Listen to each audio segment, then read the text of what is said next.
That's how it goes. That's how it goes. It's. Yeah, oh, no. Oh. Good. All right. Okay. I'm gonna call the meeting to order. Clerk Boudreaux, can you please call the roll?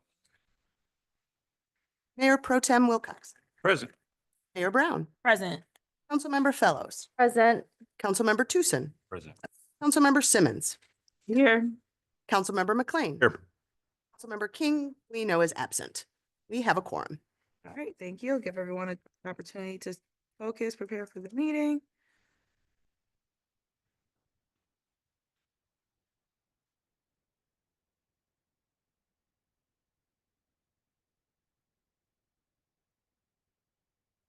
Motion for agenda approval. Mayor, prior to that, Councilmember King's absence. Oh, I'm Yes. so sorry. Move to excuse Councilmember King. Support. It's been moved and supported. All in favor? Aye. Any opposed? All right, I'll entertain a motion for agenda approval. So moved. Support. Been moved by Councilmember Fellows, supported by Councilmember McLean. Updates, changes. City Manager? Council, in the packet, you were provided the application for the grant for Prospect Bridge, but the legislation was not in it. That is at your space at the dais. So that will be added as letter F under resolutions. Thank you.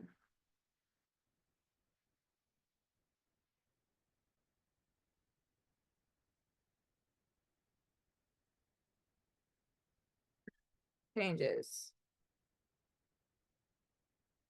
All in favor of the agenda as amended, please say aye.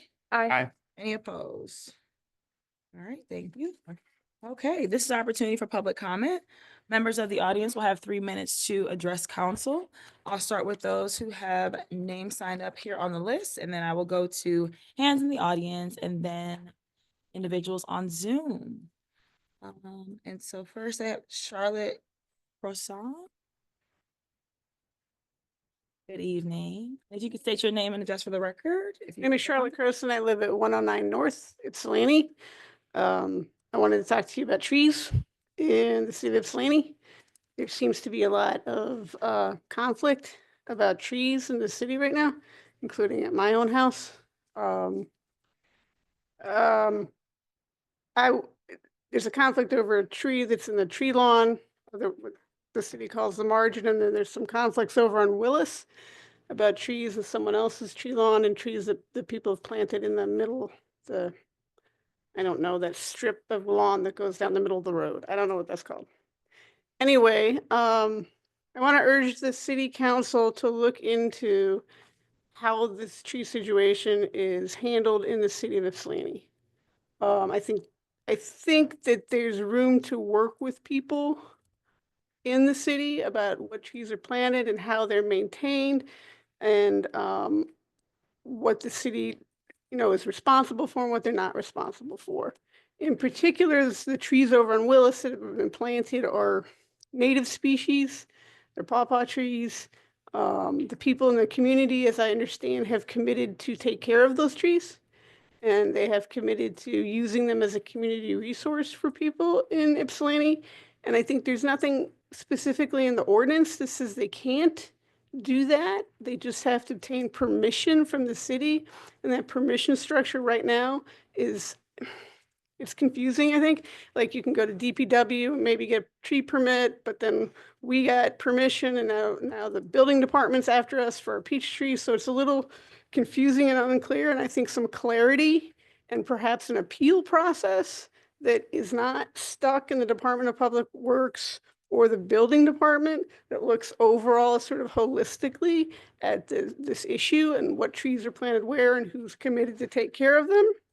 I think that the people have committed to take care of these trees, and if the city can set up some sort of program for people to plant trees in these public spaces, whether that's the tree lawn or the median.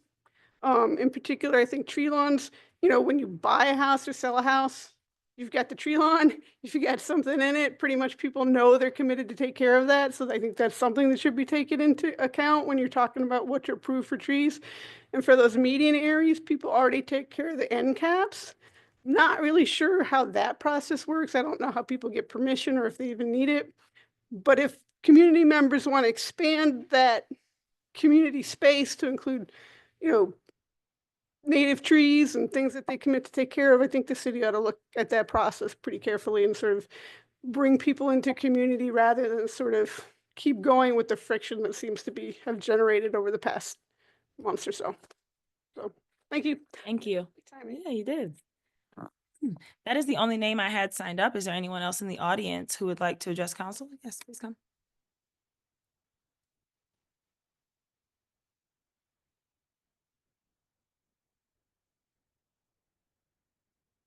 See Township.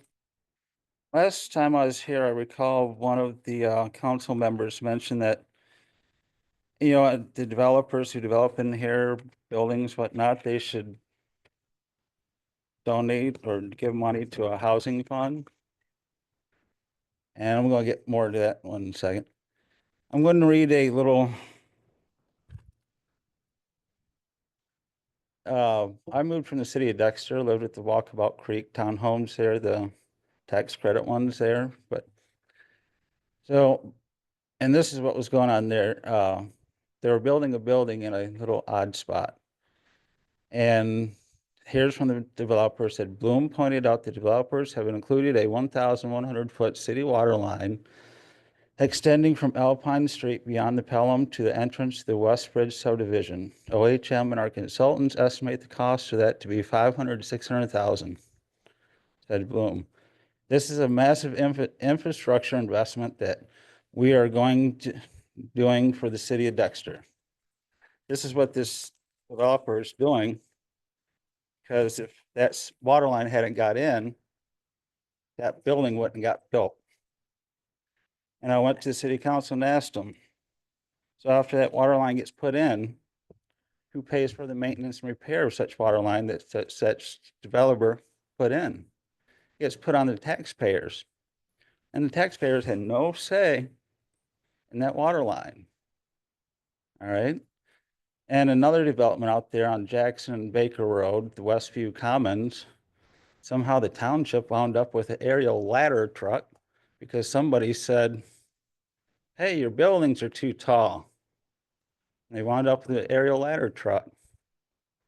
And the development on Church Street in downtown Ann Arbor for more students, less for people who actually want to live and actually work in Ann Arbor, but more room for more students, which you don't need downtown. The developer is giving $7.25 million to the Ann Arbor Housing Fund, $170,000 to the parks, $150,000 to the downtown bathrooms. That one said they're willing to do that. That suggests that somebody there suggested it to them. This case, it's bribery. The other case is extortion or bribery. At least it's unfair, unethical business practices for the developers who can't partake in such practices of giving such excesses. And I would urge you all to stray away from that because it's highly, you know, city council in Dexter can never give me a straight answer. They knew, and after when I left, one of the citizens spoke up. Thank you. Thank you. Is there anyone else in the audience who would like, oh yeah, please come.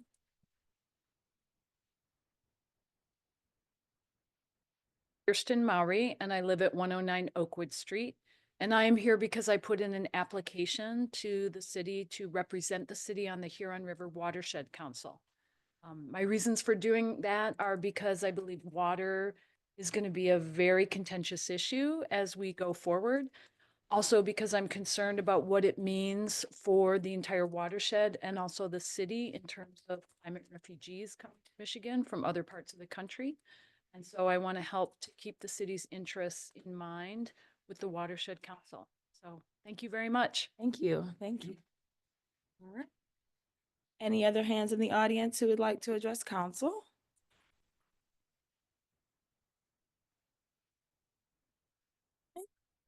I don't see any hands. If anyone online would like to speak, please raise your hand.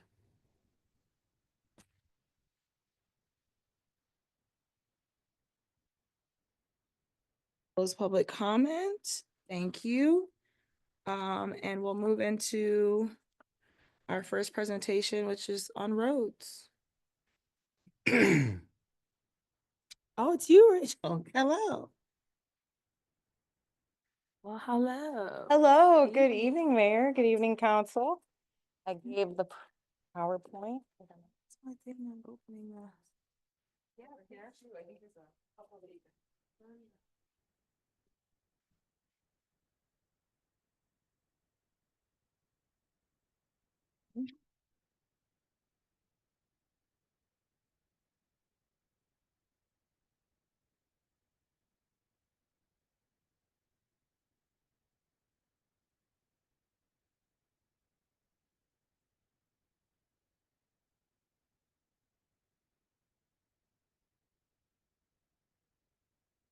Okay, good evening, Mayor and Council. So I'm Rachel Jackson with OHM. I'm here with my colleague Ken Early, been working in the city for 20+ years.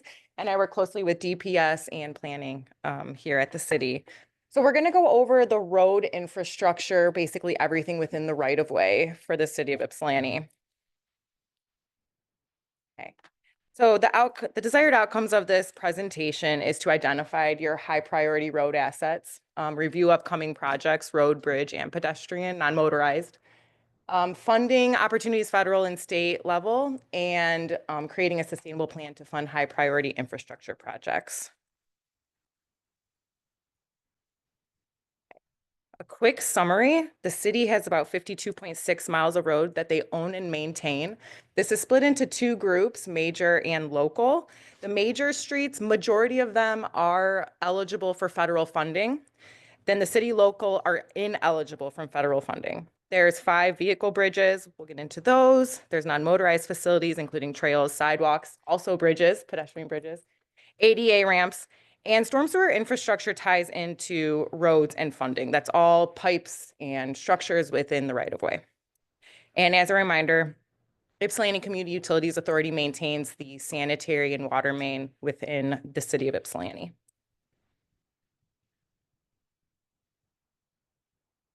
Indicating the colors for the majors, minors, and MDOT routes, quite a few going through the city.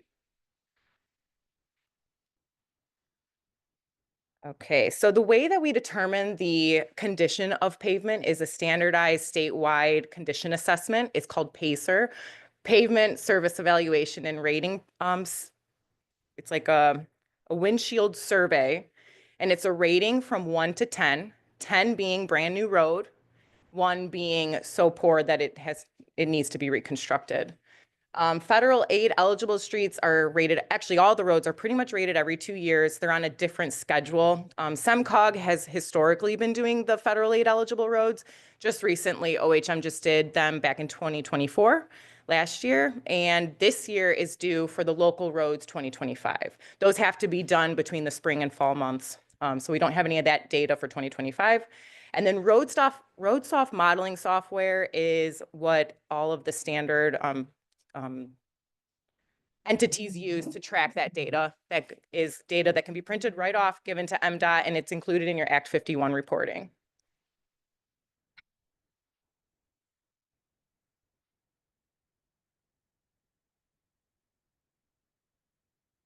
Oh. I don't think so. Click. Trying to press the button here. Okay, there we go. So we went into the RoadSoft data and pulled out the most recent conditions. So you can see these are right now 2024 percentages of what is considered good, fair, poor. Your good is considered 8 to 10. 7 to about 6, 5 are candidates for preventative maintenance. Those are in fair condition. And somewhere between 5, 4, all the way to 1 are candidates for rehabilitation or reconstruction. I'd say you're at the poor consideration when you're at 3 to 1. 5, 4 are still kind of like, depends on fair and what type of issues there are in the pavement. here, I haven't been keeping up with it, but these are basically pavement, your pavement deterioration curves. You can see that the quality of the pavement declines over time. And as you can see, the cost of that rehab or reconstruction goes up.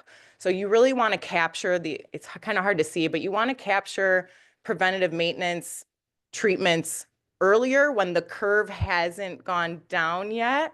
And then it brings up that condition. So you're spending less money to maintain the road. Once you start to get into that, the slope of the line goes down really fast. So once you hit that 5, maybe somewhere between 6 and 4, it's going to start to deteriorate quite a bit faster than just trying to maintain the top of the curve. So your money goes a little bit further if you capture the preventative maintenance sooner. This is the estimated investment analysis that comes out of RoadSoft. You can see, it's kind of hard to see from way back here, but we have $300,000 of investment per year, all the way up to 2 million. So it looks purple on the screen, but the most bottom line is the 300K, the most top line is 200 million in 2 million. Thank you. That's a Whoa. Sorry, guys. So 2 million on that top line, and you can see this is based on your average PACER rating. Right now, the city's current average PACER rating is 3.165. In 2021, when we ran this, it was 4.19. In 2019, when we ran this, it was still 4.15. So between 2021 and now, it has gone down a point. Your average, to make a really substantial dent in this, you have to do a pretty big investment. As you can see, the 2 million gets you going up to 6 or so. If you're doing 300,000, you're going to continue to deteriorate. I would say that 1 million is the 1 million is the middle green. That's kind of keeping you a little bit stabilized, but on an upward trajectory. And there's the red dotted lines across the graph kind of saying these are ones that are preventative maintenance candidates, rehab candidates, and reconstruction. A lot of them are in that rehab area right now, or average of them. So the road funding sources, there's a handful of different funding sources, not enough, but Act 51 is about $1.4 million per year. That is, the DPS uses that for snow plowing, salting, catch basin repair equipment, et cetera. It can be used on major and local roads. The Surface Transportation Program comes from Washtenaw Area Transportation Study, WATS as we call it, and that kind of varies per year, and we'll get into what that's looking like for the next couple of years for the projects the city has planned. So these are the planned upcoming projects. This summer into fall, Harriet Street reconstruction from First Avenue to Hawkins. That's a complete rip out the road. We're going to repair the base, some minor storm sewer improvements, and put a new pavement section there. The alignment's not changing. We are going to add some bump outs. There's some pedestrian improvements. The city did receive a TAP grant for that project, and we are going to pursue a TAP grant for Harriet Street as well for 2026. That picks up where the first phase left off at Hawkins Street, and we'll end at Hamilton Street. That is estimated for next summer. And then those are about the same price point, give or take. 2027 Cornell reconstruction, that is from Washtenaw to the Border to Border Trail. We also anticipate to apply for a Border to Border or TAP grant for that as well. Actually, I think it's phase 2 for 2027. Sorry. So we have 2 phases, Cornell reconstruction from Washtenaw to Border, and then Border to Huron River Drive. Those are planned to be in the same year, and we're going to pursue a TAP grant for that. Then also 2027 is Cross Street Bridge superstructure replacement. The city has received funding from the MDOT state program. We'll go into that a little bit when we get into bridges after this. And then 2028 Prospect Bridge superstructure replacement. We'll also get into a little bit of that and why that's showing up already, but Bonnie did work some magic at Watts to get that programmed for 2028, get some money in there. And then 2030 A little bit on the horizon, but we had it there, so I thought we'd include it in just for you guys to understand that Huron Street from Forest Avenue to LaForge is the next big project on the horizon. Also, I want to make note that Cornell the Harriet Streets and the Cornell projects are also going to be paired with water main improvements. YCUA is planning to come in prior to the road work. So there might be a couple months where there's some temporary pavement there. It's just so we can have the switch over from one project to another and the contractor doesn't have to rip up all new stuff. So that is a great coordination effort between Bonnie and YCUA.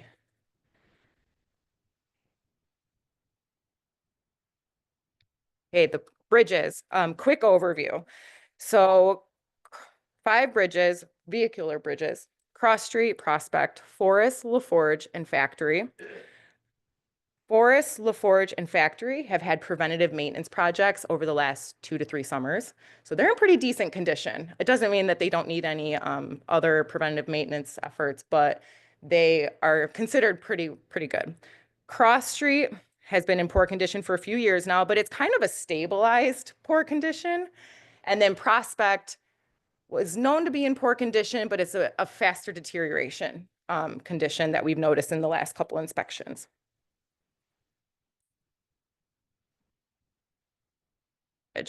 Need full superstructure replacement. The estimated total cost, and when I say total, that also includes engineering fees. So total cost, 7.4 million. The bridge did receive partial funding for a superstructure replacement in fiscal year 2026. We have noted that we're working to have that put in 2027. So the fix should be within the next 1 to 3 years. There are load restrictions on it, and those will continue to tighten. We have completed the Cross Street preliminary design, had a concept plan. We brought that to council almost a year, 2 years ago now. And now we just need to start doing environmental and final design.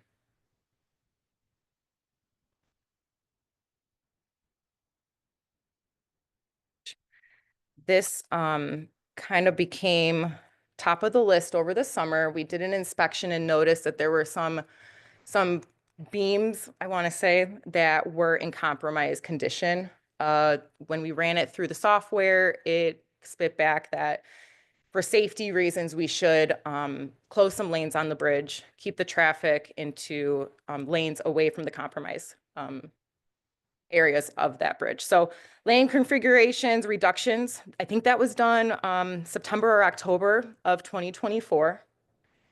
The current fix for this is a superstructure replacement, and we've estimated that at about a little over 6 million, including engineering and construction. Fix this within 5 years. Load restrictions will continue to tighten. And on the agenda tonight, we do have a study proposal for you guys to approve to get us going on high level, and it really puts the city in a position to submit for funding. So we'll have a really narrowing in on the costs, know the environmental impacts, talk to the railroad, see where they're at. So that's a good tie-in to some of the agenda items tonight. Okay. Forest Avenue Bridge. I didn't have any like newer pictures for this one, so I put up some construction photos that were kind of interesting. But this project was basically completed, restored early spring 2024. We've closed out with MDOT. This project is all set. Forest Bridge is in good condition.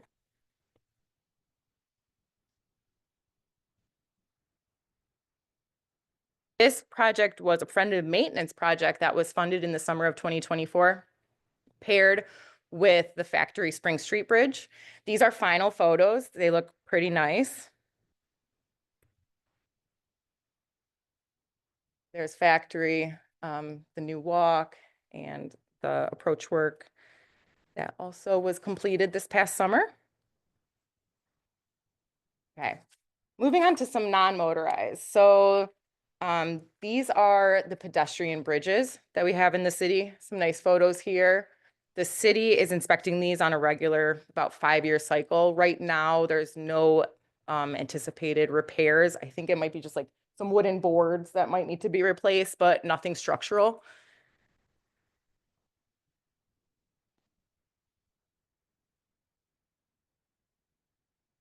non-motorized projects that that we have on our radar, and I'm sure Bonnie might even have a bit more, is Prospect Park. There's a sidewalk on the north side, a little gap there. Recreation Park, there's a pathway through there that's being proposed. ADA improvements, and this isn't exactly non-motorized, but it kind of is non-motorized, but you guys did approve the design to improve the structures at various parks around the city, and that includes stairways and some of the walkways that have structural components, foundations, things like that.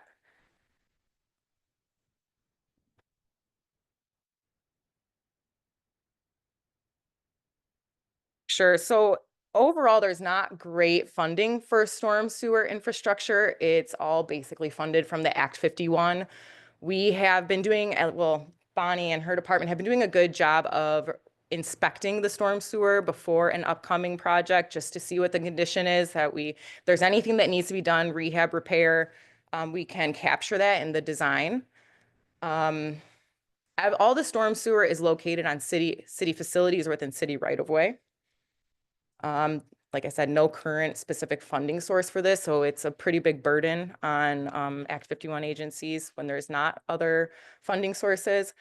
OHM, well, actually the city is OHM, the city, and Epic are working together to update the citywide GIS storm sewer.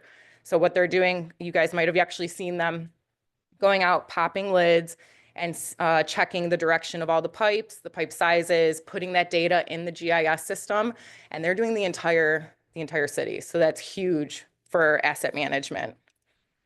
And storm sewer costs really increase the project cost when you have to include that, when there's improvements there.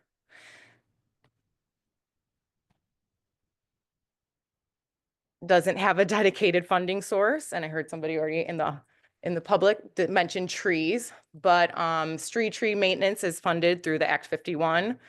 Bonnie's team has made significant changes to their maintenance approach in the last year, and they've been applying for grants and funding for tree management, tree asset management. Okay, so, and I don't think I mentioned the Transportation Asset Management Plan, but that is in your packets if you guys got a chance to look at that. And I think it's for you to digest, offer some comments, and then I think it's on the April 1st meeting to adopt. And that's a standardized statewide asset management plan that the state is requiring for most communities. And then next, create sustainable plan to fund stormwater and a sustainable plan to fund the street trees. And that concludes my presentation. Or Bonnie, do you have anything you want to add before? Nope, I just want to go into a little bit more detail on the TAMP. It was a wall of text, 26-page wall of text in all of your packets. I don't expect you to have everything memorized yet. There will be a quiz actually at the April 1st meeting. But what I would actually like from you with regards to the TAMP is to let me know what you want to see in that document. Let me know what it is that you want to know about our roads, a little bit about our stormwater, at least on the macro scale, and street trees even, to see what we can put into that TAMP so that it can be a useful decision-making tool for you guys, not just something where we're ticking a state box. Because right now, the way it is, it ticks a state box. I'm not really sure if it is useful to you guys until you tell me that it's useful. So Rachel actually went into a little bit more detail than I thought she might be able to with some of the funding and the of the future projects. On the list of all the roadways, I want to point out that not all of them are fully funded through Watts using STP and federal aid dollars. Cornell in particular needs a significant amount of funding.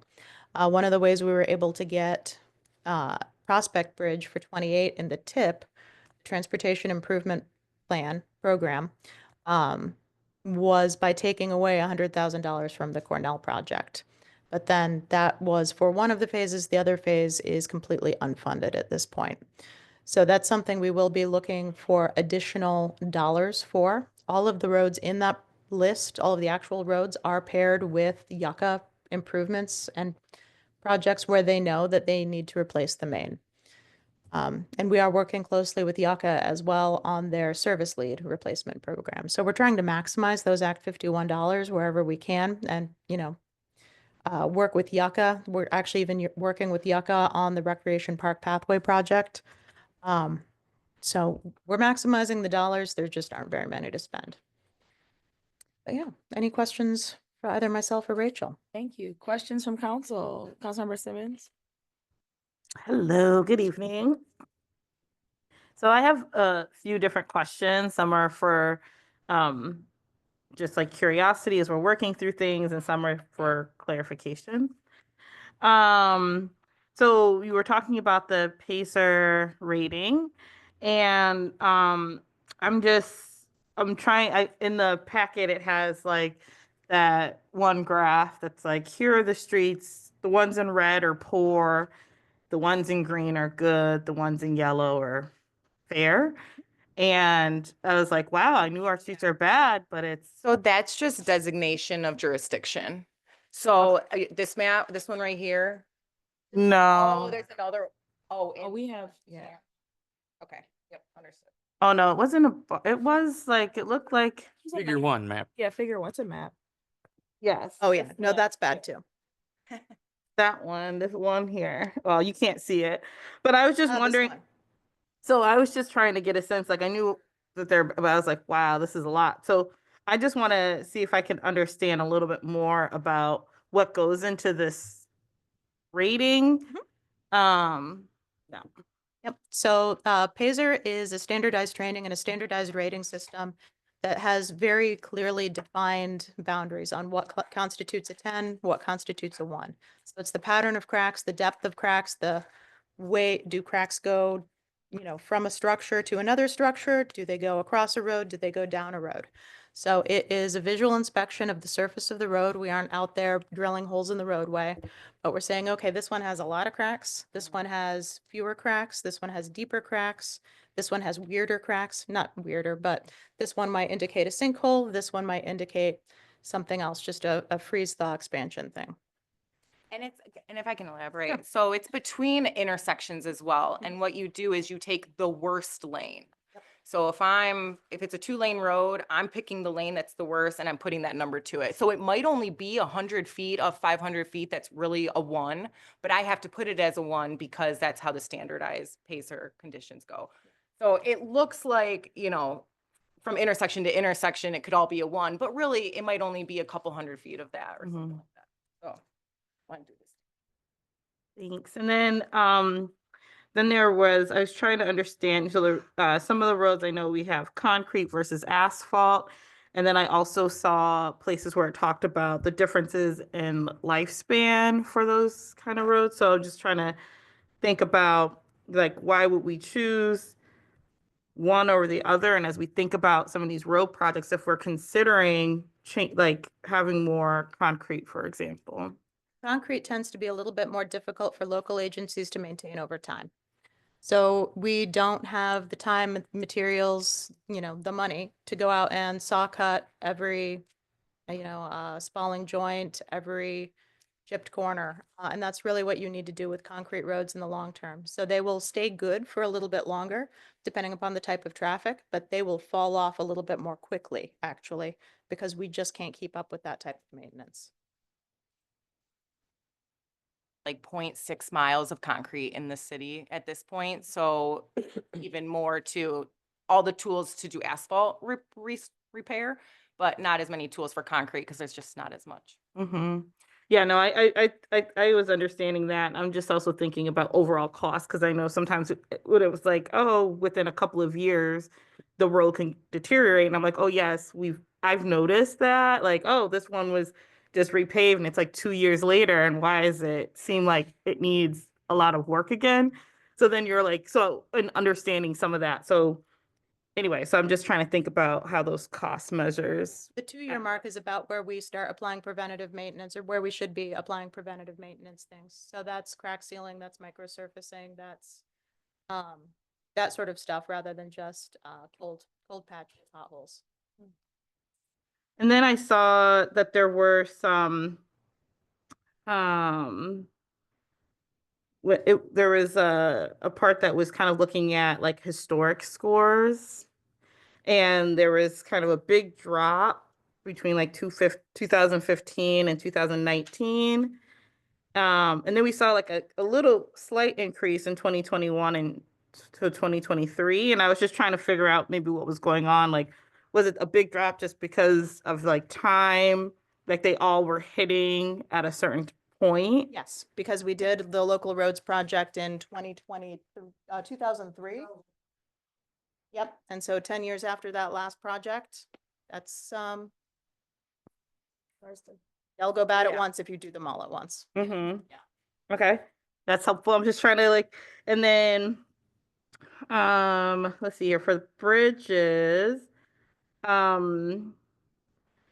So this is a little bit of clarification. I was trying to understand what was being said. So, the bridges that we have that are bad are very much so, right? And will require major improvement to reach the goal. So there is the goal of 80% fair to good in 10 years. So the bridge section in the TAMP that you have is out of date, so it still considers Okay. the Gorge, Forest, Spring as being in poor condition. They're Okay. no longer in poor condition, so our average rating there is significantly improved. The only ones that we have to address, well, they're significant, so I'm not trying to belittle their significance, but the ones that we have to improve left are just Prospect and Cross. Mhm. And those have the superstructure replacement, so that's basically the deck, the entire flat part at the top. Okay, and so then because it was saying like there wasn't a replacement plan, but but these ones do need replacement, or is it It's not considered? a full replacement. It's Okay. considered a superstructure replacement. Okay, The bridge engineer is actually on Zoom, I Yeah, believe. Kim is, So if you have. She's texting me, if you get an answer, she needs to be made a presenter, she can't. Okay. Oh, thank you. okay, and then okay, and so we'll talk a little. So at some point, because it says so, just so because folks have asked. So it's right now slated that there'll be work on Cross Street Bridge. It's slated for 2026 to 2027, but we only have half of the amount to pay for the cost so far. So we had about $3 million programmed for 2026. We are going to be moving that to 2027, a calendar year 2027, so it'll be split across our fiscal years. It'll be split across 3 fiscal years, actually, when you talk about the design and then the long tail of MDOT billing, because how those projects work is very difficult on the accounting end. But yeah, so 2027 is when people will actually see things happen. But then but we won't, I guess, will we have a party when we have all the money? When will we? Probably won't be able to afford to have a city, but maybe like a potluck or something. Oh, okay, okay. Yeah, because I was just thinking like what I know there's some different things coming in, and I was gonna ask about this later too with this one, but Constantly identifying and applying for any grant that might possibly be related. mhm. Yes.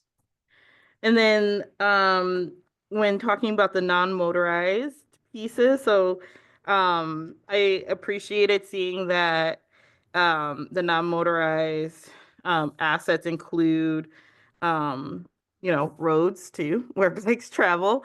Sometimes people don't think that roads are for anything but cars. So the city has an official stance on that, everyone who's listening. So one of the things that was said in there that I'm interested in hearing a little bit more about, it was talking about possibilities of thinking about how we could prioritize streets with non-motorized uses. And I was wanting to hear a little bit more about how that would, like, what it would take, like whether council has to take some action for that. And then also in terms of thinking about where that work would sit, whether that would sit within the non-motorized committee to identify what those streets would be. So the non-motorized committee, just to start from the bottom and then go back to the beginning, they're an advisory committee to the Planning Commission. The Planning Commission has a role in looking at the capital improvement plan and, recommending or not recommending it. Generally speaking, what drives the streets and the planning thereof, as well as the non-motorized stuff, is the city's budget, and council has the power over the budget. So what we saw in that roads plan is the 3-year tip. So that relies a lot on the federal funding and the rhythm thereof, and the partnering with Yucca and making sure that we're only going to be tearing up roads once or like 1.5 times instead of 2 or 3 or 4.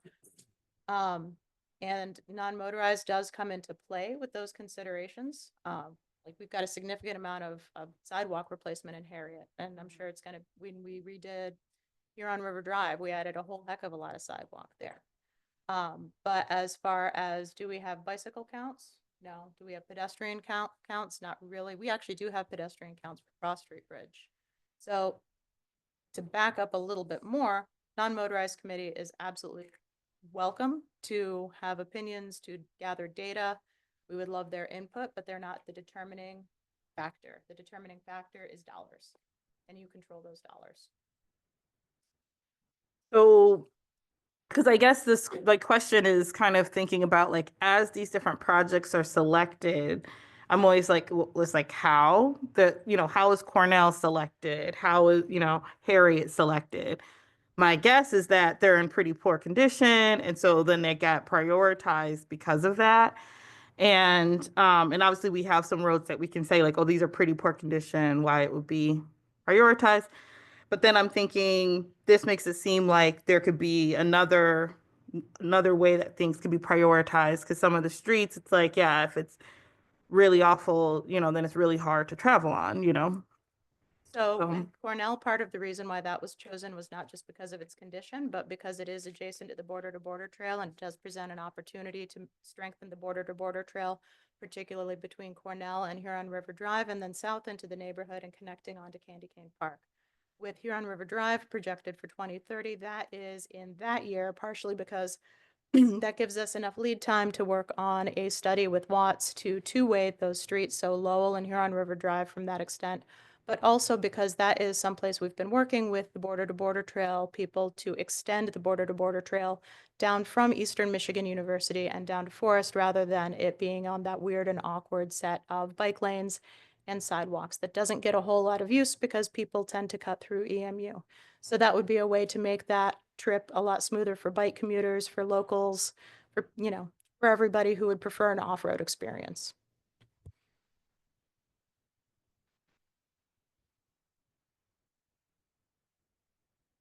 Shape too. All right. Well, I might come back to that again in the future. But then the other thing, the last question I have, I think for now is, there was a conversation around local tax millages for roads that said that, I don't know, it was kind of made it seem like a lot of places or many places, I think it says, have this. And I'm just trying to, I'm wondering just like kind of how much they typically have or how long they're in place, or some examples of places that we could look at. So the Washtenaw County Road Commission currently does have a millage in place. They do collect from us and they do remit to us on a reimbursement basis for certain projects that we do on our major roads. So a lot of our pavement maintenance, the little section of LaForge between the railroad and the bridge, those have been funded through those Washtenaw County Road Commission dollars. However, that's only about $130,000 a year, which does about a block of mill and overlay, maybe 2 blocks if you're really lucky and can stretch it. And it doesn't include all of the extras that we need to do when we do those projects, like checking out the storm sewer condition, repairing the storm sewer, repairing the catch basin, planting more street trees, fixing the ADA ramps, building bump outs, taking care of the parking, all of those things that we like to do in those bigger projects to make those streets really more livable for our residents, visitors, students, et cetera, the people that are here. So in order to, I'm not actually going to even try to go back to that slide because it was illegible for most of us anyway.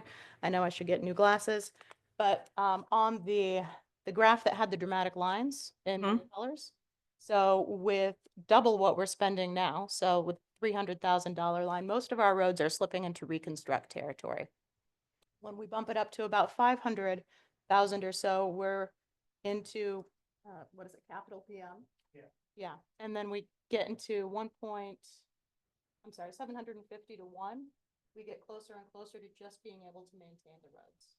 So it's when we get to $2 million a year, which is more than we receive from Act 51 annually, that we get into being able to keep our perfect roads perfect. That's about where the road commission is with at least some of their roads due to their millage, but $500,000 would put us probably, I think, in about the $150,000 per year range. Yeah. So that would, about double what we're spending on PM right now, which would keep us from going down precipitously. We'd still be in the reconstruct area, but we wouldn't be down here at, what are these, gravel? So, yeah. Which I don't think is an official phaser category, is it? Actually, I do think that they have gravel roads. No, They- it's they about do. ditches or I think, or something like that. Yeah, no, they have gravel and they have, Undetermined or something like that. undetermined is just a data error. I don't know which road that is, but we have to remove that. Merit? Could be the No, that's an alley. error. We do have, less than half a mile of gravel road, that's Holmes Road. Up Not merit. which streets, River to.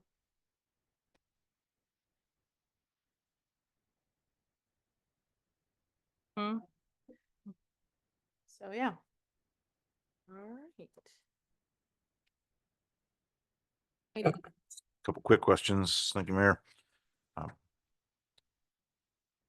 Talked a little bit in your presentation and also in response to Councilwoman Simmons about periods of time where there was very little deterioration. I think if I heard you correctly, 2019 to 2021 was one of those periods where it didn't drop. So as Significantly. Rachel alluded to, Paiser ratings are done on a cycle. So 1 year we do locals, 1 year we do majors, 1 year we do locals, and then I think there's even another layer in there, maybe. Anyway, we've got this weird section of roads that aren't federal aid eligible, but are majors, and it's weird. But not every road is surveyed every year. So if a certain class of road declines precipitously from, over a period of 2 to 3 years, like our locals looks like they did, that's how it would show up. It wouldn't show sort of that straight line graph. It would show incremental. Stair drops. Okay. How much does weather play a role in all this? If we have a really tough winter, is that a big difference in your experience from a milder one? Because what happens is the more cracks in a road, more water can get into the road. The more water can get into the road, the more things can freeze and break things apart further. The more times our plows have to throw salt into those cracks in the road and exacerbate the situation further, it all adds up. So crack sealing really is the first and best defense. But then, the microsurfacing and all of that stuff helps as well. Mayor, one final question. Are there any, you mentioned that Act 51 not only covers roads, but also has to cover other areas, including stormwater. Is there any statewide effort to get additional resources? I know this is not particular to Ypsilanti or even to Michigan. So stormwater funding is a statewide issue. Some communities have put into place a stormwater utility where you basically have a usage charge based on the amount of impervious surface on your property. So that's the amount that runs off into the roads or into the storm sewer rather than that which infiltrates into the ground. Ann Arbor has a particularly big one. Larger cities tend to have one because they tend to also face legal challenges. There was a state bill that was proposed, I think, at the very end of last year that didn't go anywhere. I can't remember the number off the top of my head, which would enable local jurisdictions specifically to pursue a stormwater utility authority. That would probably be the easiest way to do it. There are some federal revolving loans, state revolving loans, but those are loans. We will be pursuing them.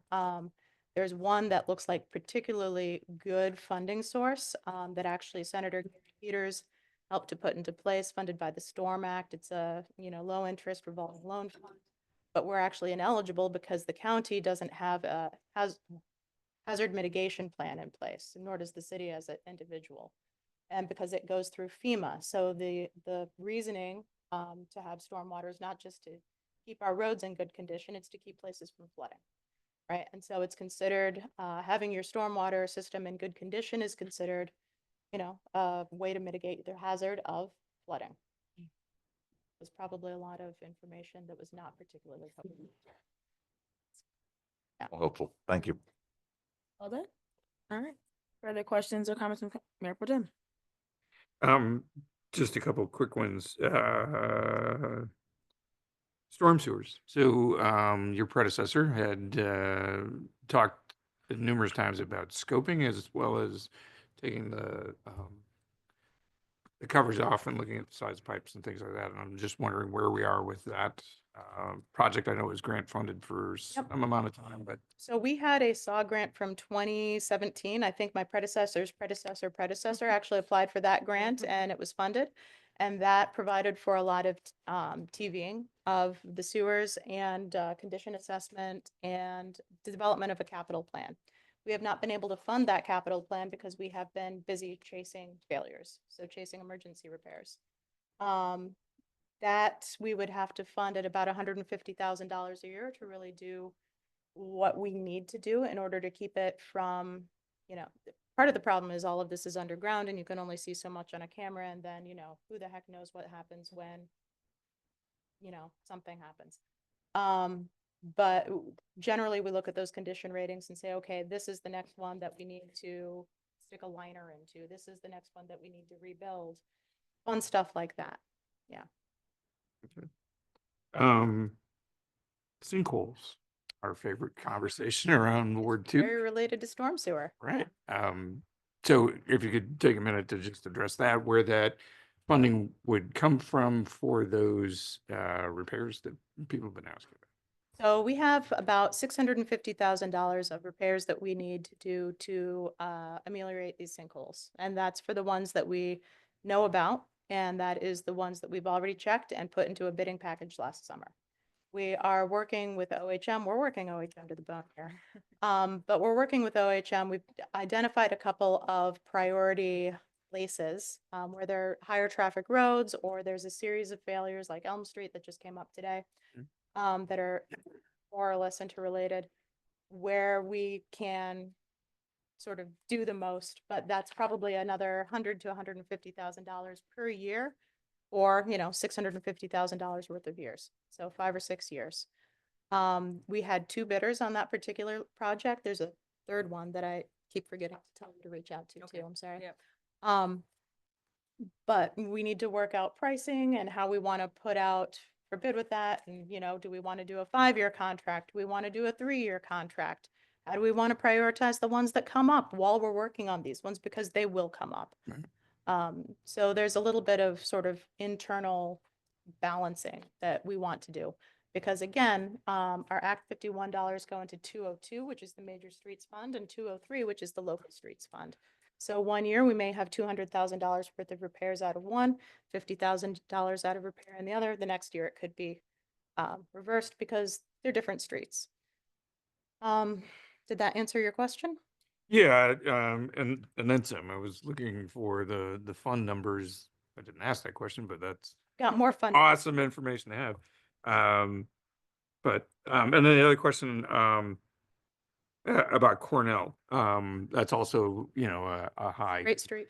The high complaint, when the neighborhood roads got resurfaced in the early 2000s, that I don't think got No, because it's a Same. major street. same treatment, and then there was a lot of work done since then, so it's gotten much worse. So with that, there's the concrete part of that, Mhm. and I've always been curious about why that got concrete and who put that in. We wonder that too. Okay. But if that's gonna be resurfaced, and I saw it was HMA was proposed, so is all that concrete gonna go away, or is that just gonna be underneath? Well, it depends on how far down it goes because there's some areas where we found the concrete goes down quite a bit. We haven't done cores like Was that an airstrip or something? I mean, the world was different 30 years ago. Who knows? Maybe they got a really good deal on concrete that day. I mean, it happens, for instance, in Frog Island, that lovely path that we have along that is concrete. It was initially spec'd as HMA and then prices were weird because it was 2020. It was cheap to do it in concrete, so we went with concrete. So it could actually have been just concrete was really cheap that year. It could be maybe we just got a great deal. It could be we anticipated a whole heck of a lot of traffic there that maybe never materialized, or we misestimated the amount of traffic. It was lost to the mists of time.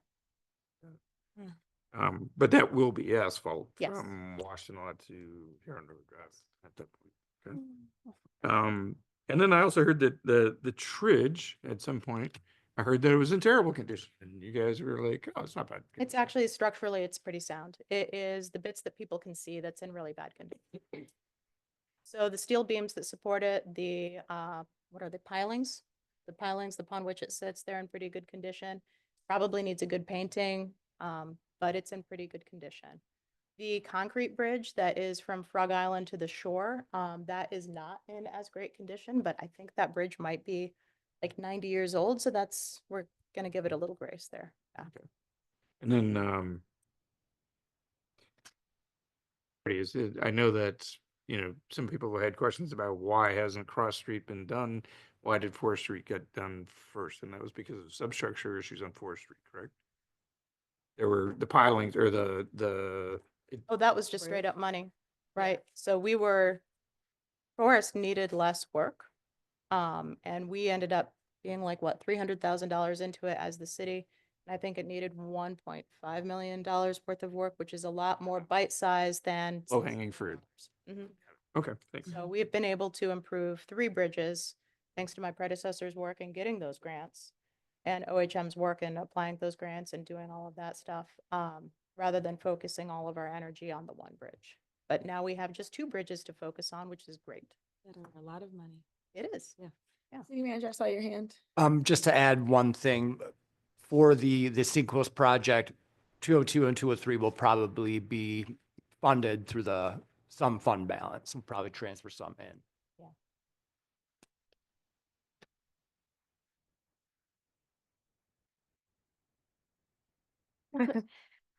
So Merritt Road, that's just an error. Yes. Okay.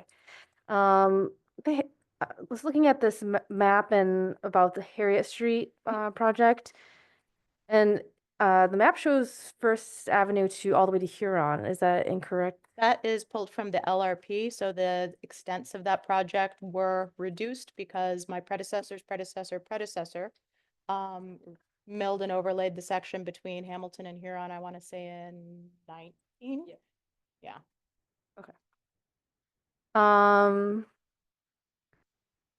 And I think related to that, the map also shows, I was surprised that, looking at it, it's like all the streets are poor. And I know Michigan Avenue was just worked on and Washtenaw a couple years So ago. those streets that were just worked on are not ours. Those are Okay. MDOT's trunk lines. Right. Right. So the only portion of Michigan Avenue that is ours is west of Hamilton Street, Hmm. which is a Okay. significant amount. So it seems weird to say only, but there's a lot more Michigan. Michigan Ave, Ave, yeah. Should be grayed out. Yeah. So with the trunk lines, the shared responsibility, does that mean that they contribute to bridge fixing as well? So they fixed the Michigan Avenue Bridge. Yeah. Because that's their bridge. Mhm. So the way they contribute to the other bridges is through things like the local bridge fund and, all of the MTF dollars, Act 51 funds. Sounds good. And with regard to the Cross Street Bridge, so it's a superstructure replacement versus total replacement. Does that mean the substructure is in good condition? It means that we think we can repair the pieces of it that need repairing or replacing. So that is probably a way better question for Kim, who I hope is still online. I am still online. So yes, the substructure, the abutments, the furthest 2 pieces out are in good condition, some minor patching.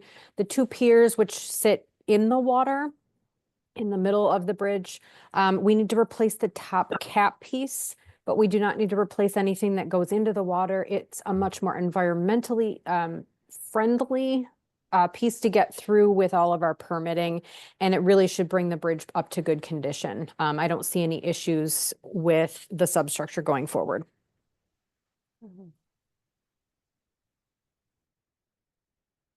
Just with the, there's the load restrictions currently for the Prospect area. What would it look like to do more permanent load restrictions? What authority do we need to go to, since it's supposed to be used for trucks, right? It is not necessarily supposed to be used for trucks for through traffic. However, they can use it for local traffic. So if they have a delivery in the area, of course, it's also something that our police forces don't actually have the ability to enforce because, long story. Anyway, We've already cranked it down as low as we reasonably can, and we've actually expanded the area of the closure more than the minimum that we would have to, in anticipation that it would take us a few years to get any funding. Road, could we continue with the restricted, like a more permanent load restriction? So a load restriction, no. What we could probably do with that one is look at a lane reduction. So like on Forest Avenue, we widened the south sidewalk to 10 feet to allow for more border to border traffic. I'm sorry, my alarm's going off. Yeah.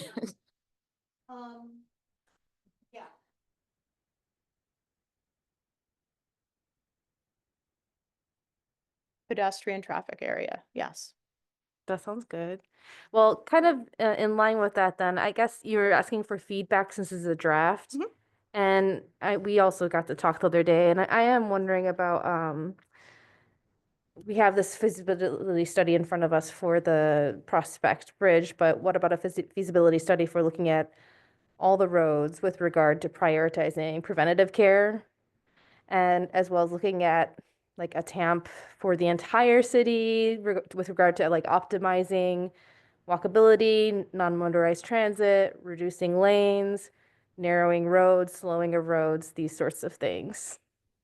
So that is very comprehensive and as such would be very expensive. I can tell you that as we look at the condition of roads, we do factor in all of that as much as we can. That's why we're looking at the two-way study. That's why, we widened the sidewalk. That's why we added the sidewalk.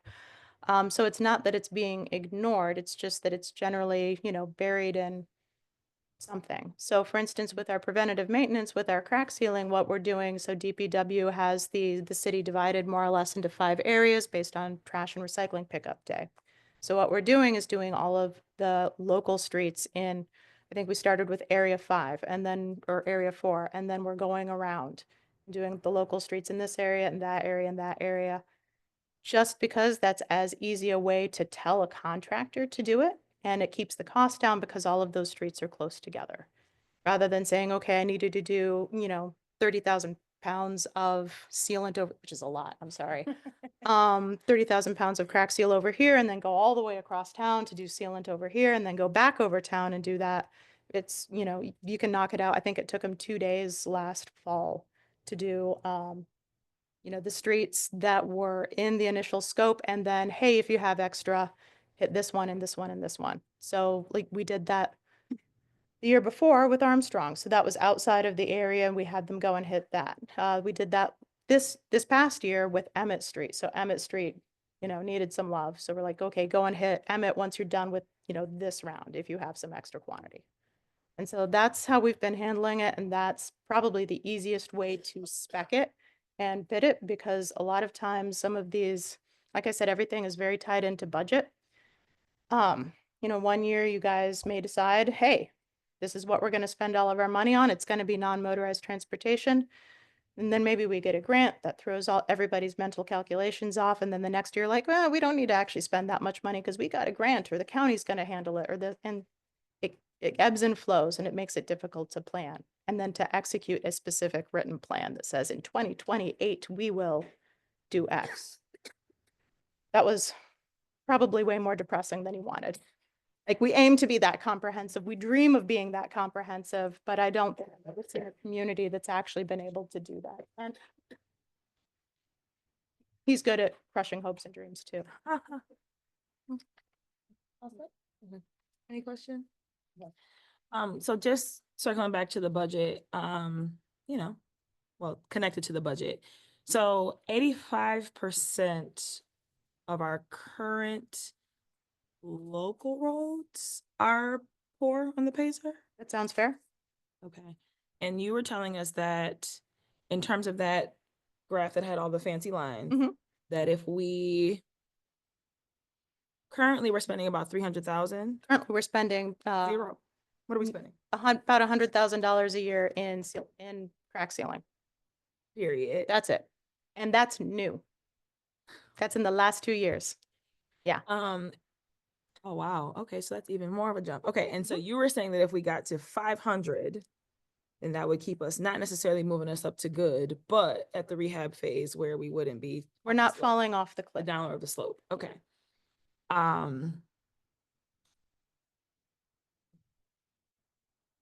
that more okay. This is Um, why it's hard to do the planning. Yeah, yeah.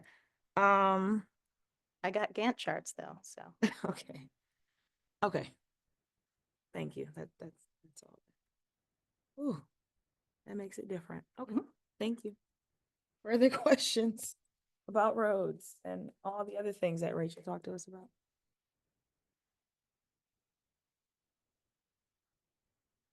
Interest in a feasibility study for the Michigan Avenue E-course corridor as far as making it more accessible, as that's kind of become, I mean, it is actually a business district in Ypsilanti, even though we don't talk about it very much, but it's like becoming more of a business district. So to make it, to kind of make the infrastructure support that, I think would be, based on Bonnie's recommendation, good to discuss having a feasibility study in the Yeah. near future. And that's something, that is a MDOT road, so that's something we would probably be at the table with Ypsilanti Township and MDOT and arm wrestle for it.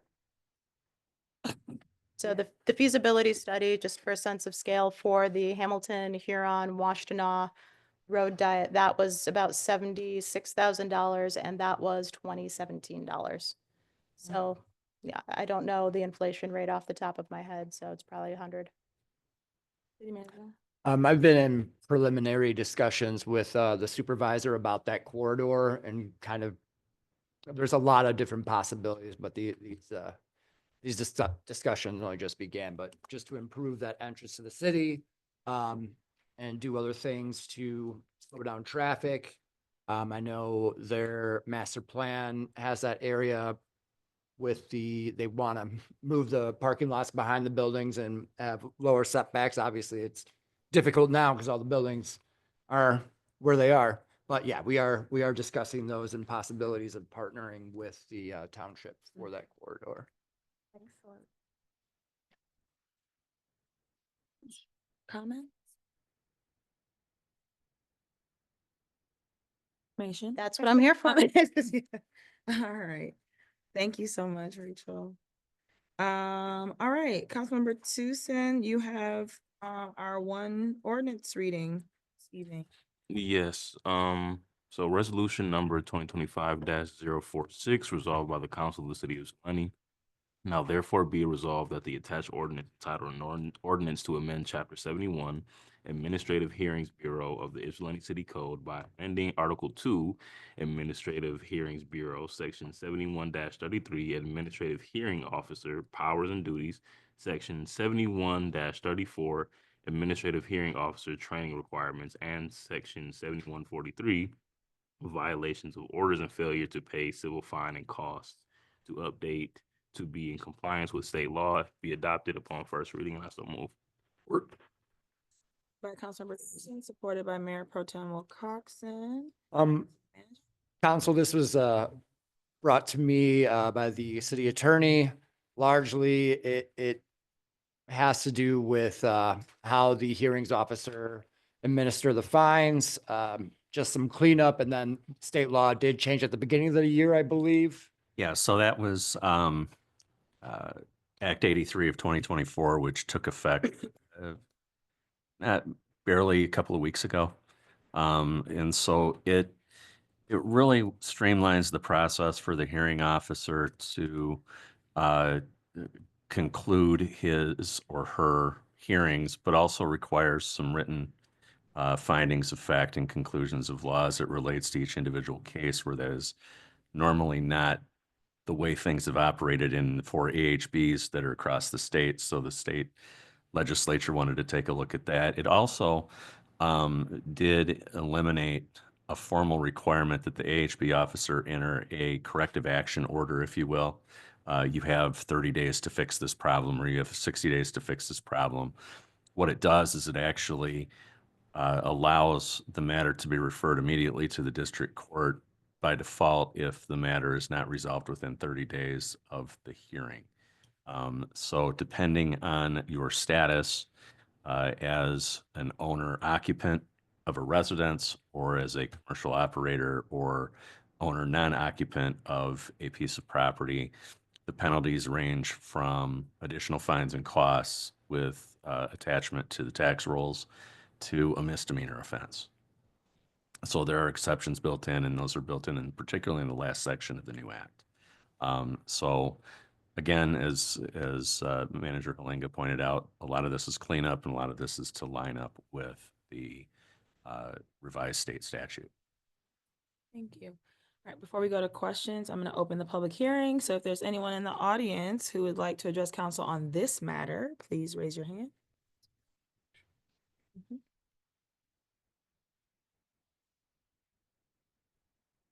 I'm at 109 North.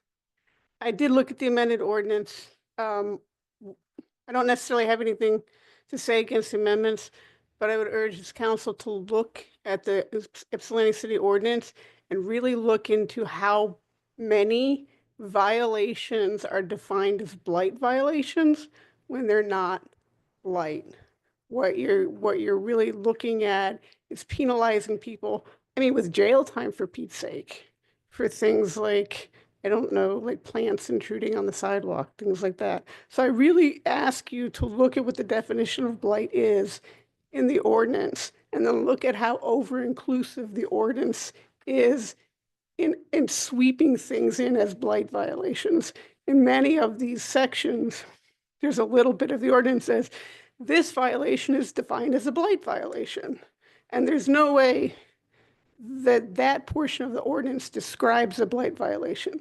And so instead of actually addressing blight, what you're doing, what's happening is the ordinance kind of sweeps all sorts of things into this expedited process. And now we're looking at like bigger fines and jail time for people. So I would urge you to look at that as well as this. Thank you.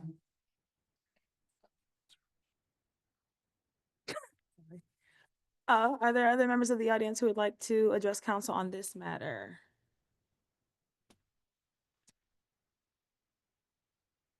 With the public hearing?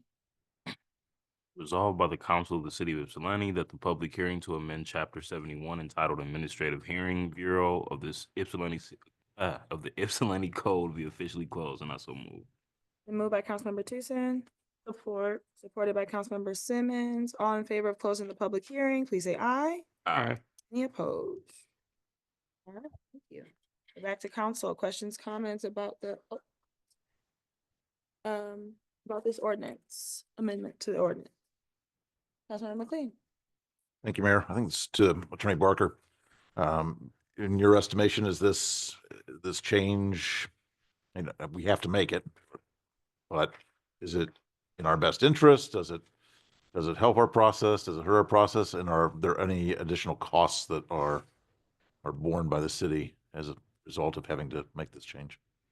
Well, I'm not a fiscal expert, so I can't say if there's extra costs, but it does, depending on how the hearing officer administers the hearings, it makes things much simpler for that individual and the clerk to have a more complete record, particularly in light of some recent appeals that we've had to address. And so I think that has a huge benefit. Really, the added cost might be just the time to do that and the trees that we go ahead and cut down, unfortunately, to do that.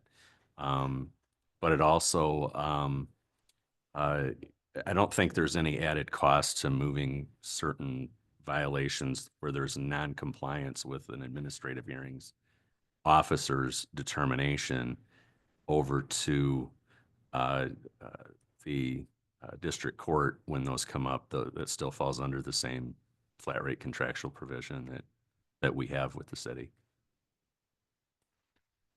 There's going to be much change other than what the hearing officer must articulate in the document. And it also takes into account too, there's some training requirements for all hearing officers. That is, I won't go into that, but it does recognize that there are some mandated trainings that these folks have to go through in order to fulfill that role. And it does, at least this amendment, goes slightly beyond what the state statute requires and points out that, you know, we have two individuals in particular who have been jurists, they've been administrative law judges, they've been magistrates. So there are certain components of training that would be just old hand and slight refresher, and that gives the city manager some latitude in, I wouldn't say dispensing with some of it, but just offering refreshers where necessary, or waiving if necessary or appropriate, some components of the training, because we've been doing this for longer than we've been around. Thank you, Mayor. And thank you, Attorney Barker. You know, as members on this board know, I get nervous when Lansing decides to tell us to do something. Sometimes it's in our best interest, and sometimes, in my humble opinion, it might not be. Sounds like it's something we can live with. I do want to pick up, if I could, Mayor, on the comment made during the public comment period, and the definition of blight. And what is subsumed by that. I am told that I couldn't ask the question per our rules directly when you were speaking, but maybe we can talk afterwards, or at some point in the future. But maybe like some clarity, maybe I'll address this to the city attorney.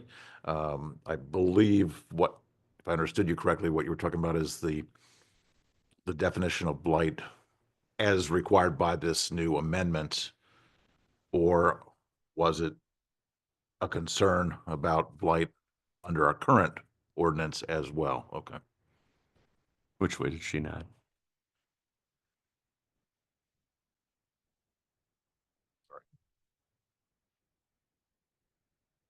Thank you. Y'all have talked to each other. I'm sorry. I Okay, thank you. No, it's okay. I already told him to call you. That's what you found out. Thank you. All right, anything else? All right. Further Mayor Pro Tem. I'm gonna stay on that topic for a minute. Mhm. I'm not gonna answer any questions people can't answer. Between I just want to address the process between the code enforcement officer giving that citation and review, so that it's clear that any violation that comes before AHB is actually like, is there a preliminary review before it gets to the hearing? Without having that particular ordinance in front of me, there is an enumerated list of items that qualify as blight.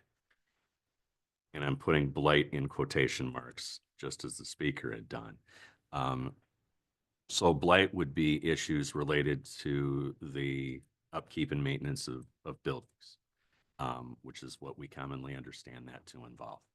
Blight could also mean operating a business without a license.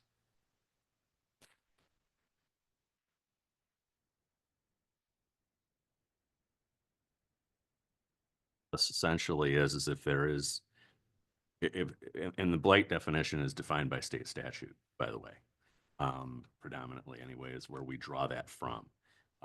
Because frankly, there are certain things that I can tell you staff would like to have added to it, but not necessarily something we can add to it. The AHB was created, and we're one of four, I believe, in the state still: Detroit, Jackson, Flint, and us. And we were the pioneers of it, it appears. Although another sister community took it to a much higher level. I'll digress. At any rate, so the idea is to decriminalize things that are traditionally, for blight ordinance in many communities, criminal offense. So a blight offense in Ypsilanti Township potentially is a crime, where here it's just merely a civil infraction. And the process is much more informal. So we have informal hearings. We do have more formal hearings where one of my partners attends and conducts those hearings in a prosecutorial function. Otherwise, it's no different than, or it's akin to appearing before a magistrate over a speeding ticket. We're actually having an open hearing with witnesses. So it's the choice of the of the respondent, but in some cases, it's not, depending on the severity of the violation. It goes automatically to a formal.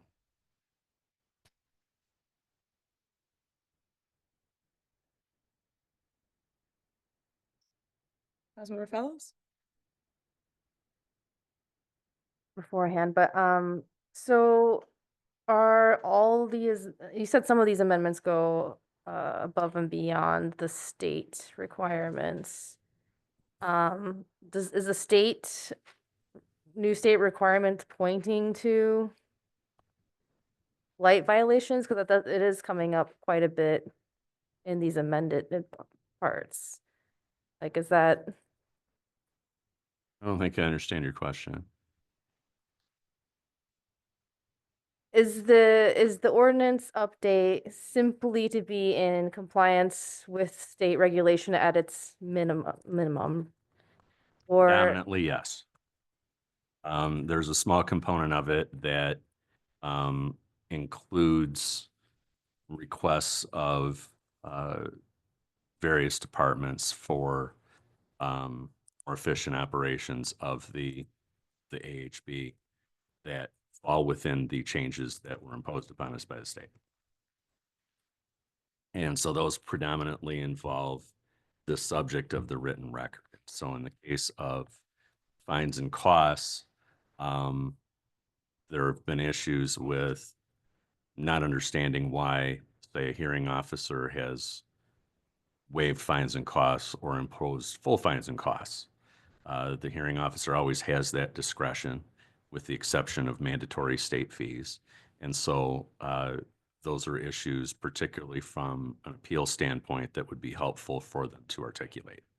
And so that was the key component that was added over and above what the state law change required us to line up with. like how this would be implemented? And so, for example, a hearing officer could find that someone's yard is full of trash, and it's causing a nuisance, and so there's going to be various fines and costs imposed for that upon a determination. Mandatory state fees. The council every year in July will set and review the fee structure of the AHB. But there's latitude on the part of the hearing officer to say, you know what, if the fine is $100, maybe I'm just going to fine you 25, but not say why. Or maybe the fine is the full $100 and the person has asked for a reprieve for some reason or another. Legitimate or not, doesn't really matter for purposes of this discussion. But nope, I'm going to impose these, 100% of these fines. Why? I don't have to tell you. And so if there's a matter that appeals from the AHB go to the circuit court, and so the cleaner and more full the record is for the appeal, the better. It also makes that appeal a lot more efficient. So that's just one example I can offer. The statute specifically now requires written findings of fact and conclusions of law in every case. And so we're just simply adding an articulation of why, if there was any discretion exercised with regards to fines and costs, that's also articulated as part of that process.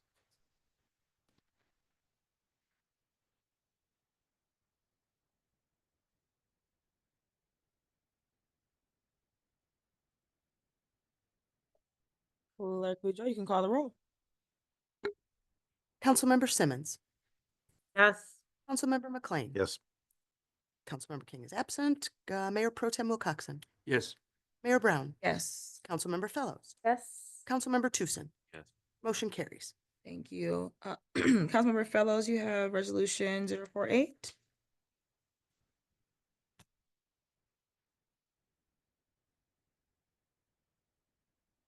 Twenty 2025-048, resolved by the Council of City of Ypsilanti that the minutes of March 4th, 2025 City Council meeting be approved, and I so move. Support. Moved by Councilmember Fellows, supported by Councilmember McLean. Councilmember Simmons? This is just a question. I noticed on these minutes that it started notating when council members left chambers. And I hadn't noticed that before. Is this a new thing? So yes, it should always be noted. And I am working at, ensuring it's a little difficult for me sometimes, because I don't sit in a good spot, but particularly when someone, is absent from a vote. I need to note that, they left, they weren't there for the vote, leave them out of the vote as absent, and then when they return. But yes, it should note, for all the votes. Great, thank you. Anything else for the minutes? Alright, seeing none, clerk, would you please call the roll? Councilmember King, oh, sorry, absent. Mayor Pro Tem Wilcoxen, Yes. Mayor Brown, Yes. Councilmember Fellows, Yes. Councilmember Tucson, Yes. Councilmember Simmons, Yes. Councilmember McLean. Yes. Motion carries. Thank you. Councilmember McLean, you have 049. Resolved by the Council of the City of Ypsilanti that the following residents be appointed to the City of Ypsilanti boards and commissions as indicated below. Anthony Perry, Police Advisory Board, expiration 5/1/2028. Kirsten Mowry, Huron River Watershed Council, expiration 7/1/2028. So moved. Support. Been moved by Councilmember McLean, supported by Councilmember Tucson. Councilmember McLean? Thank you, Mayor. Just a quick note to strongly support Kirsten Mowry on this list. She's neighbor, friend, and I think highly qualified, someone who spends a lot of time in the outdoors, knowledgeable, and I can speak to her commitment as well. So just wanted to put that out there for my strong support. Tucson? I would also like to express some strong support for Anthony Perry. I had a conversation with this individual a few weeks ago.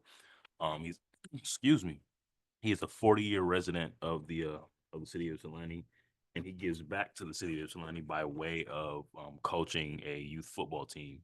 And he hopes to not only learn how he can be more how he can be more influential in having things done in the police department, but he would like to learn more about the city through this role, and I support that. So, Thank you. Mayor Pro Tem? Yeah, I just want to second support for Kirsten, along with all the accolades that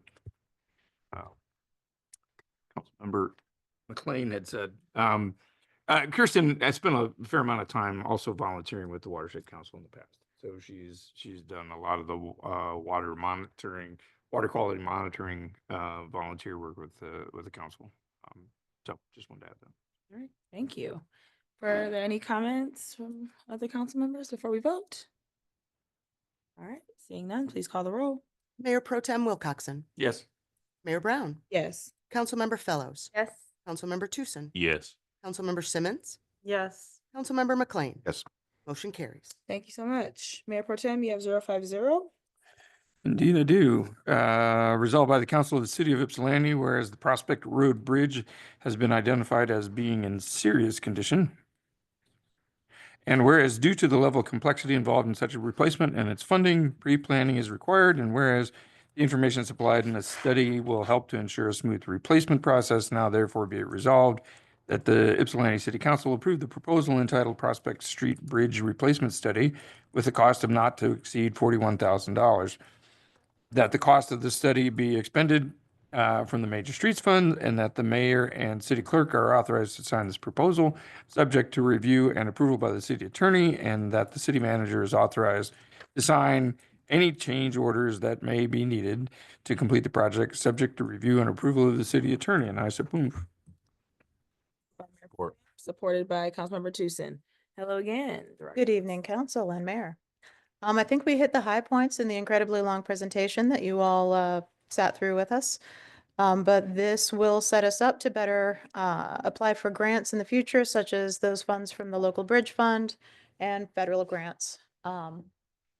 If you have any questions, please let me know. All right, questions for Bonnie? Councilmember Simmons? Just a quick question. So obviously I know that movement is many years long. So, but just for clarity's sake, Is there a possibility that we would kind of jump the Cross Street Bridge in order to work on the Prospect Bridge? Vanishingly small.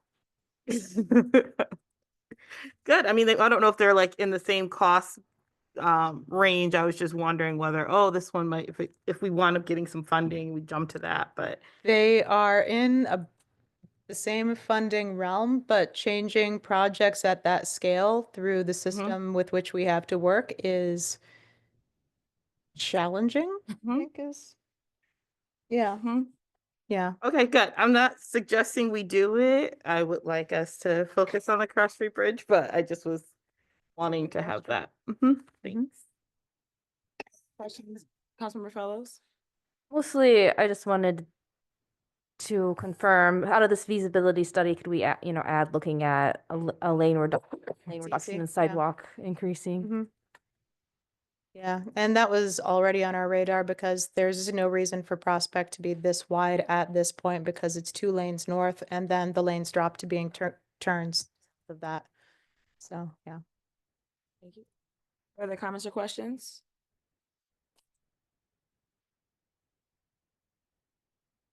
We're all awake for all of it. I appreciate that. Mayor Brown, Yes. Councilmember Fellows, Yes. Councilmember Tucson, Yes. Councilmember Simmons, Yes. Councilmember McLean. Yes. Mayor Pro Tem Wilcoxen. Yes. Motion carries. Thank you. Councilmember Simmons, you have 051. That's me. The rest of it's. Now therefore it is resolved, whereas the city of Ypsilanti does wish to decertify the entirety of Green Road for a total length of 1,020 feet.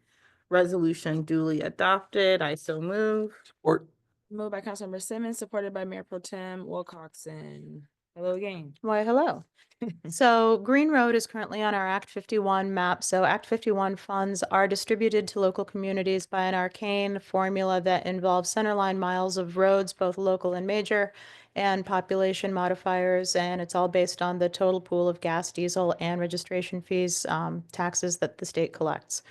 That's a long way of saying that removing this and then replacing it with the correct mileage of road will have a very small amount of appreciable effect on our budget, like dozens of dollars, probably not even hundreds of dollars per year.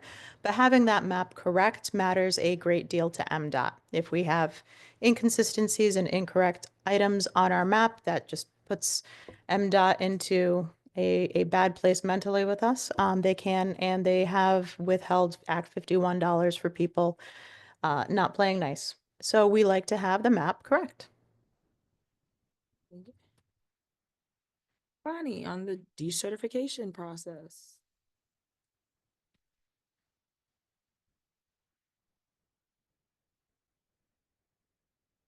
Member Fellows, Yes. Mayor Brown, Yes. Councilmember Simmons, Yes. Councilmember McLean, Yes. Mayor Pro Tem Wilcoxen, yes. Councilmember Tucson. Yes. Motion carries. Thank you. Councilmember McLean, you have 052. Whereas the city of Ypsilanti did acquire the title to Green Road, whereas it is necessary to furnish certain information to the state of Michigan to place the street within the city street system for purpose of obtaining funds under Act 51, PA 1951 as amended. Now therefore be it resolved that the center line of said street is described as center line being situated in the northeast 1/4 of Section 5, Town 3 South, Range 7 East, City of Ypsilanti, Washtenaw County, Michigan, described within the resolution. 2, that said street is located within a city right of way and is under control of the city of Ypsilanti.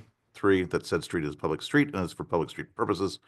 4, that said street is accepted into the municipal street system and is open to the public for public use before December 31st, 2024. I so move.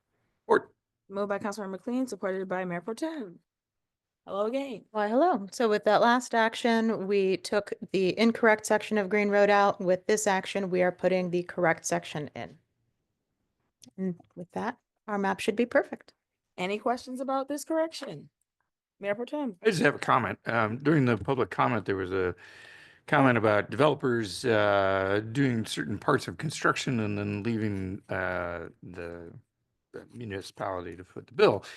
This is one such development in that the Clark Road development redid the north-south section of Green Road.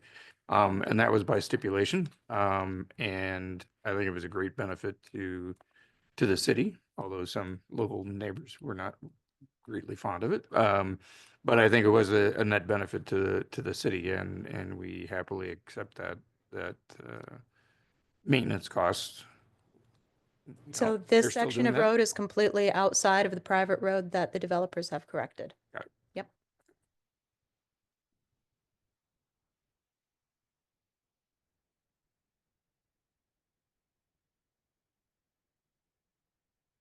Councilmember Simmons, Yes. Councilmember McLean, Yes. Mayor Pro Tem Wilcoxen, Yep.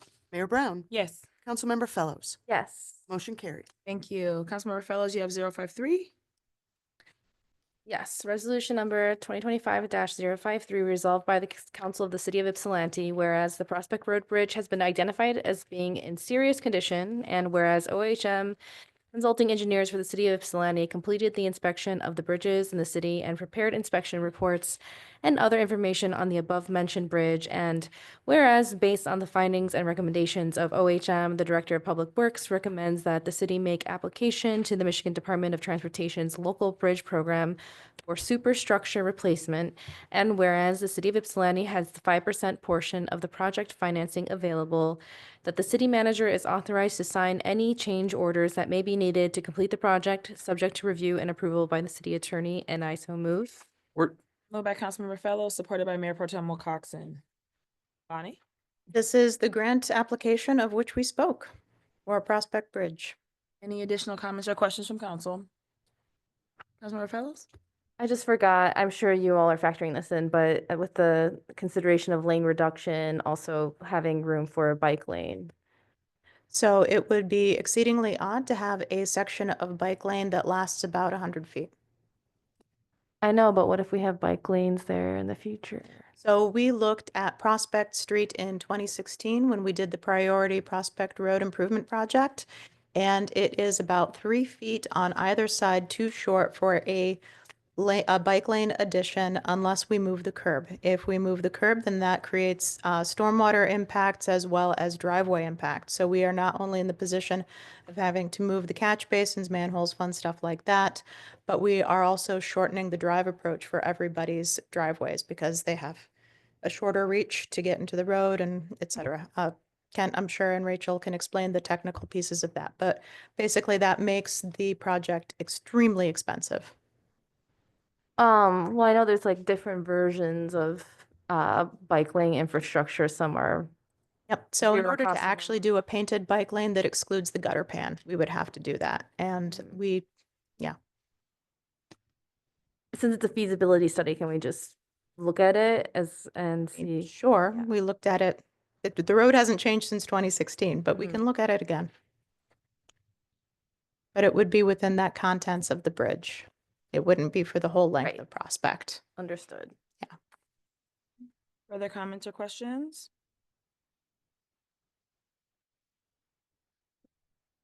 Councilmember Simmons, Yes. Councilmember McLean, Yes.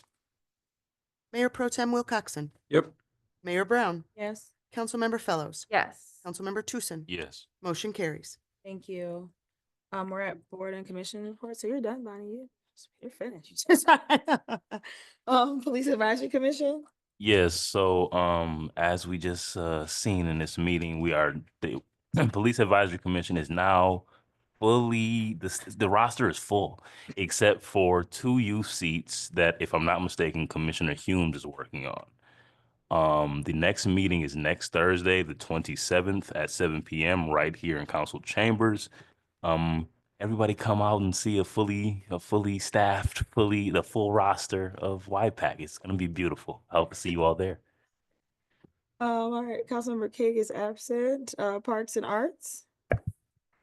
Thank you, Mayor. The Parks and Arts Commission met last evening, and the one item I would mention that's worth putting on everybody's radar screen is discussion of percent for the arts. More to come on that, and they will continue the conversation at a future meeting. Thank you. Sustainability? I missed the meeting last week, although I did see that they um put forward a um annual report. I'm like, what is the word? So I think I'm supposed to probably add that. So I'll make sure it gets added to our next agenda. Thank you. HDC? Historic District Commission met on February 11th. And I'll have a full update on that at the next meeting. Planning Commission? The next meeting is tomorrow. Yeah, and that's it. And the zoning board of appeals has met. SEMCOG? They have their general assembly on Thursday afternoon, which I'm going to, which is at the newly renovated train station in Detroit. And so if anybody else would like to go, I will be leaving Ypsilanti around 11:30. Watts? We meet tomorrow morning. Thank you. Urban County, oh, that meeting, it's coming up, I don't know what day, but it hasn't happened yet. DDA is Thursday morning. Rutherford Pool, Nothing at this time. what's proposed business? Councilmember Simmons. Yes.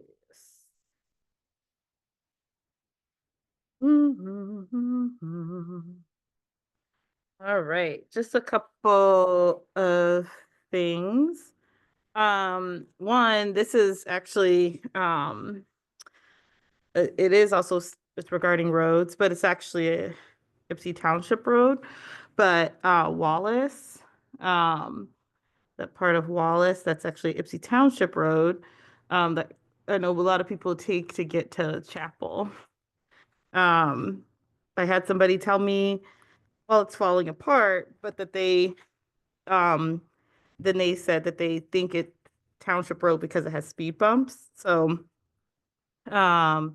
I was like, well, I can bring it forward as part of the conversations that we're having about improving relationships. But they said that feels like a forgotten road because a lot of the township roads are actually in really good condition. But since that one seems like it's kind of in an Ypsi neighborhood, that it might get missed. I saw quite a few council members at the River Givers event with the Huron River Watershed. And that was great for the part that I was able to be there for. Something that's been coming up and it's kind of a little tricky because I recognize we're not the school board, but I'm bringing it forward as something that has created issues for a lot of my young constituents. It's just issues that they're having at their school, especially at Wise, of students being bullied and a lot of harm that's coming. So I know of at least 3 situations of folks right in the ward. And I know in the past we had talked about doing a joint meeting, trying to see about doing a joint meeting with the school board. And I wanted to just see about like what the process would be for that and how we would go about that. So that's a question I have. So we have done that before, and typically at that time, the mayor and the superintendent and the school board president met to try to figure out logistics for that. So if you'd like me, I can do that and see if we can find dates and times. I know we had that meeting, we had it at YCS. It was not in our chambers. And it was, I believe it was also not a council night. It was one of their meetings that we joined them. So I can reach out to Superintendent Zachary Ross and President Hawkins and see about getting something together. If folks want to send me ideas for things that you would like us to discuss, like as topics, I can bring that to them as well.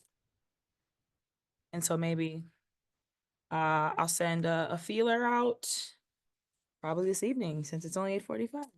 And then once I hear from them for us to meet, we can build our agenda together.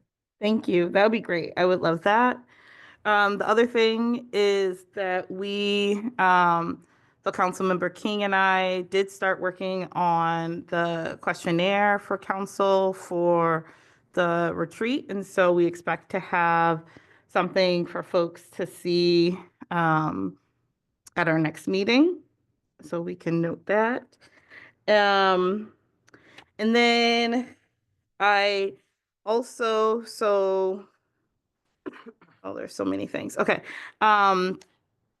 I also was trying to figure out, along with council member fellows, we were trying to schedule a ward meeting, community meeting. And I used to host these quarterly so that we can, so folks can kind of participate. And so, and I hadn't had an issue reserving spaces previously, but this time we did have some issues. And so one, I just want to bring this forward as something that we will want to, I will plan on working with some other folks on council to bring something at our next meeting around council use for spaces. I also want to just say that as part of this, it kind of became clear that from the city's perspective, or at least from the city manager's perspective, that city council members aren't kind of considered internal to the city or actors to be able to use the space without special permission or special process. And so that was really a surprise to me. It was also a surprise that it was a question to our city attorney about whether we are violating our ethics by asking these questions. And so I actually, because our city attorney didn't respond, I just want to bring this forward and to ask more clearly, is it a violation for city council members to ask questions about how they fit into the city or any other policies pertaining to the city? Yeah. It was pretty loaded to me when I saw that in my email.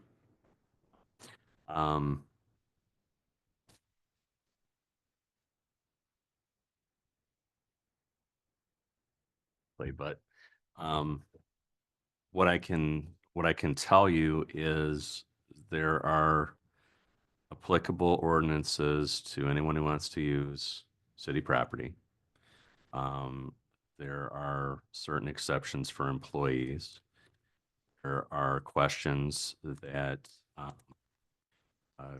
given the time of day, I did not have a full opportunity to look at this, but there are certainly questions about whether a city council member's use of a public resource could be viewed as campaigning activity. So the question becomes is whether a city council member can reasonably request waivers of fees for use of those facilities when those could be the perceived circumstances. Not saying that's what is intended here.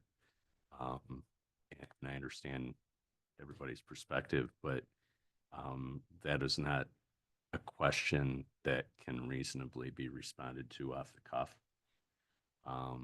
It is, though,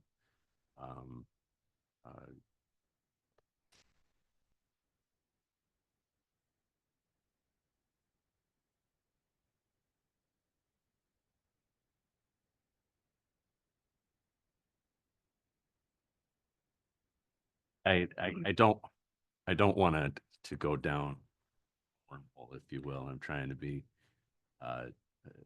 diplomatic on all of this and kind of look at it from everyone's perspective, and try and give an outside looking in view of the situation for the benefit of everyone. Yeah, I mean, I want to be forward looking as well. And also to note that one of my questions was, where does it say that there would be a policy that shows a separation? What are the concerns? So this idea about using it for campaign situations, where that shows up. And that wasn't actually shared, so I didn't actually see any of that information. I think that, you know, to me, we keep talking about how we're supposed to be a team and working together.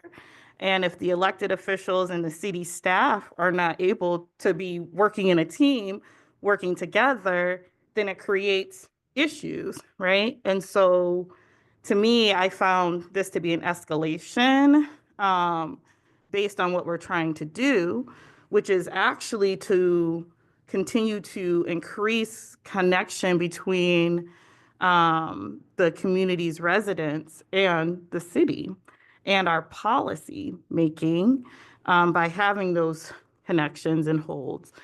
And, you know, I will say, I mean, I know the difference between campaigning, a campaign event, which I have now run for multiple campaigns and have not used city resources or tried to use city resources. And so, yeah, so just to say, like, I know that that is something that I will be seeking to clarify as we move forward, and also that I want to be a good team member, but it doesn't really put me in a good position to come at it from that perspective, and I would not do the same going the other way. And then the last thing, that I wanted to mention tonight is at our last meeting, there was a public comment regarding thinking about this was during the meeting on the commissions, the work session. There was a comment about whether there's something that could be shared with new homeowners in order to help reduce the shock of the increase in property taxes as it moves from one to another. The recommendation was around council mandating that real estate agents provide this information. But I was just wondering, I was thinking about it from a different perspective in terms of communications from the city. And so one of my questions is whether the city gets information when a house turns over to a new owner. When the property transfer affidavits are filed is when we find out. And so then I'm wondering, because I was thinking about, you know, the communications that we had that went out that people really appreciated about, like, information about the city. And but it also made me think about communications to new homeowners that have, you know, there's probably some different information that could be included, but that could include that so that people know to expect that once they get that the city assessment process will be happening, and that, and to let folks know about that expectation. But then other information just about the city resources, where they can find information and things of that sort. So I don't know if that's something that we could work on or think about some more, but that might be a way to do it. And that way also their first interaction with the city is maybe more positive, and we're shown as kind of being forthcoming and also welcoming them to the community. And then, you know, so yeah, because a lot of times people's first interaction with the city is through enforcement, and that's not the best way, I think, to introduce people to us. So, so I want to maybe think about other things that can be included with it. I can talk with city manager about this more, to think about what it could look like to do something like that. Because I did have a couple of people I know who reached out to me to say, like, is this typical? And, you know, then I was explaining to them kind of what happens, and especially because they were buying a house that had or they bought a house, and the previous owners have been there for quite some time. And so it was a very big jump for them. And they didn't really understand why. And so, yes, that's all I have today. Thank you. Councilmember Tucson? Oh yeah. I just like to, excuse me, I just like to make everyone aware that April the 8th from 5:30 p.m. to 6:30 p.m. in the neighborhood of Ainsworth in Ward 1, I will be hosting the first Walk the Ward event where I will be walking around all of Ward 1 with residents, fielding questions, listening to concerns, taking pictures, seeing things that need to be seen and need to be repaired, so have you. And the actual meetup spot, excuse me, the meetup spot for the Ainsworth edition of Walk the Ward will be at what I call the Triangle in Ainsworth Circle. That's where Ferris and East Ainsworth meet. And I actually do have a question. So when I have the flyer, the visual representation done, who do I email that to potentially have that in the city newsletter? To either myself or Director Myers. Oh, gotcha. All right, thank you. That's all I have. Thank you. Mayor Pro Tem? Yeah, nothing serious. I went to the River Givers on Thursday night as well. That was awesome. It was great to see staff and longtime folks from the Huron River watershed having a good time instead of in meetings about dam removals and things like that. So that was good. They mentioned the dam removal at that point, and that was great. Also attended on Sunday a local gathering in the Normal Park neighborhood regarding the pawpaw trees, and I know that Councilmember McLean is going to say more about that. So I'll leave it at that. It was nice to meet those folks and hear their opinions about that. I have mixed opinions about it, but that'll come out when we have further conversations about it. To the point of the blight questions. There's a point a few years ago that a Sustainability Commission had put forward a resolution to change the to amend the blight portion that dealt with plants, and that did not come forward as that resolution. I had extensive conversations with Joe Myers at the time. And something different came out. And I know that when we talked on Sunday, your timeline was before that. So I'd love to have a conversation with you about what that difference was, because from what I know of your situation, that shouldn't have been triggered, but under the new thing, under the old one, and maybe, I don't know. But anyway, so I'd love to have that conversation. In terms of the real estate issue, I did get licensed as a real estate as a realtor not too many years ago.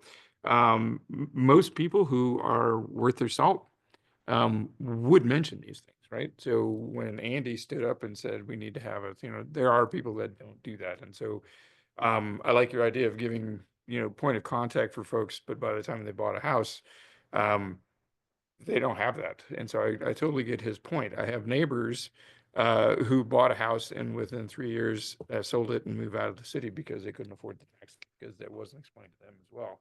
So I took that to heart when he said that. So I'd like to figure out a way that we can get that included. Enforcement is going to be really difficult because those are individual conversations with the realtor and the client where nobody's witness to, right? But that serves as an after the fact kind of enforcement for that.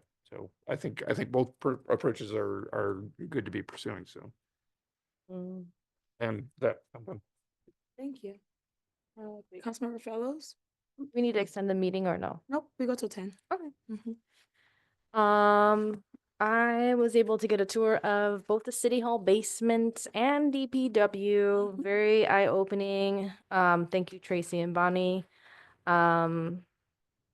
Really would like to support city services in a way that makes sense for both the administrative staff at City Hall and DPW. So I'm thinking about that. Looks like maybe we should look at the blight ordinance at some point again. I support the idea of looking at a process for city council members to use of city buildings for quarterly ward meetings, and I did get to talk to the city manager about it, and it was mentioned that there was a previous process for this, so maybe we can just put that previous process on the next agenda. Seems like there is support for it. I would support that.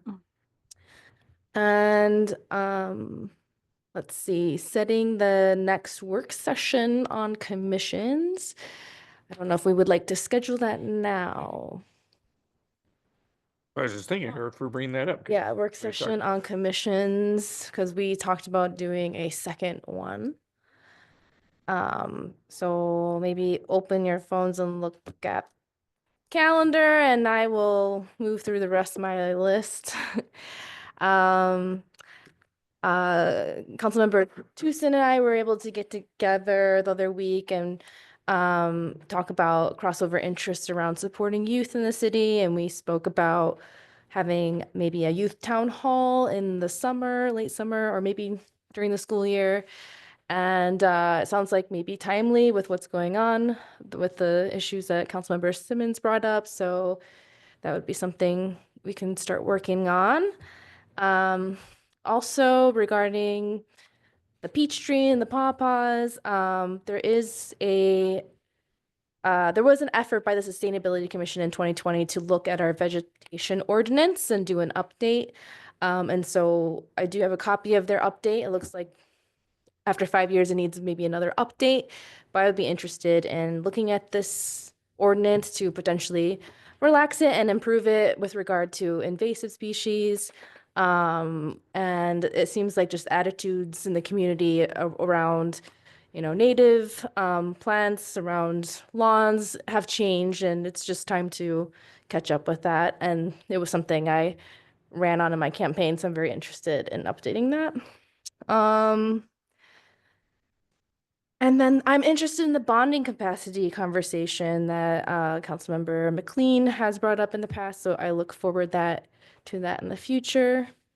Lastly, Councilmember McLean and I also talked about social housing, which is a bigger topic, and so I'm hoping to bring like a presentation by other group to council at some point, so I'll look to see who might be able to do that. And that's all. Do folks have dates how soon are we looking? It's March, we're looking for April. I guess I would ask the city manager and clerk, 'cause I don't know off the top of my head what the next few meetings look like. In terms of agenda, we don't have a lot of information yet for the next ones coming up. April 1st, we'll have a presentation by the Housing Commission. Second reading of that AHB ordinance. I have no reports from other staff yet on what was going to be on that. The 15th, we will actually be having a bond council presentation regarding that. So we reached out to them. That's the first date that could be available. Bonnie just told me that she's going to have 3 things on the 1st of April, but other than that, I do not know of any others. So I asked that question to say, if we have lighter agendas, are folks interested in having this be a work session like we used to do? I think we haven't done this as a council in a while, but we used to have work sessions sometimes like at the top of meetings before we started the regular business. Or are we looking for a completely separate date? Personally. Thanks, me too. I just want to put it out there. So, Hey, man, I want it 7:00 in the morning on a Wednesday. well, you'll be here by yourself. And so the 15th is bond council. And then what was the first? We have Housing Commission and then DPW stuff. Okay, and then those are our 2 meetings. other presentations. Oh, there's 5 Tuesdays in April. Mm-hmm. Okay. Look at all that And time. then that bumps it, and then May starts budget. So we need to pick another, because the council day won't work then, at least in April or May. Does budget start May 6th? I believe so, right, city manager? Yeah, I was gonna talk about that in my updates. Yeah, so my question was for council, what they would prefer to do. So May 6th would be the first reading, either May 20th or maybe May 14th for the departmental presentations, and then second reading on the 3rd of June. So do you want to add an additional meeting for departmental presentations, or do you want to have them on the 20th?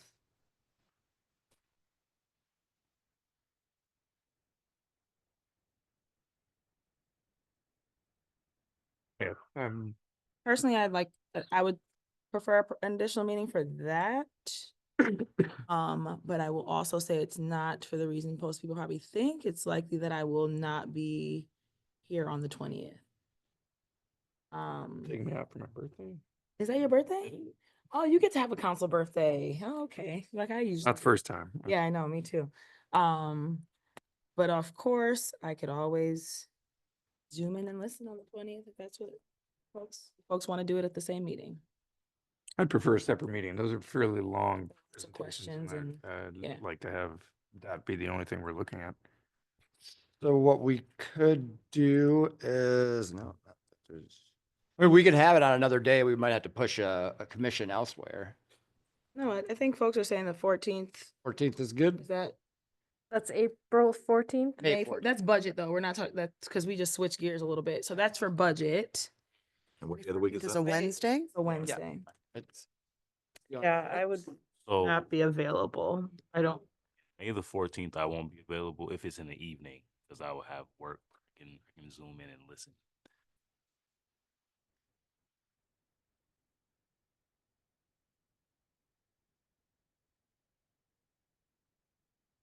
It's the 13th in May. Yep. I think you said 15th. I'm sorry. Oh, okay, yeah, May Well, 13th. 13th, again, we'd have to push the HDC elsewhere.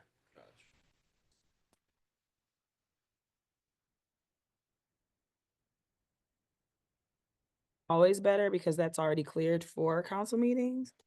Want to do the 6th, the 13th, and then the 3rd of June for budget? And would we Is that start the allowed? meeting earlier, like at 6 or on the 13th?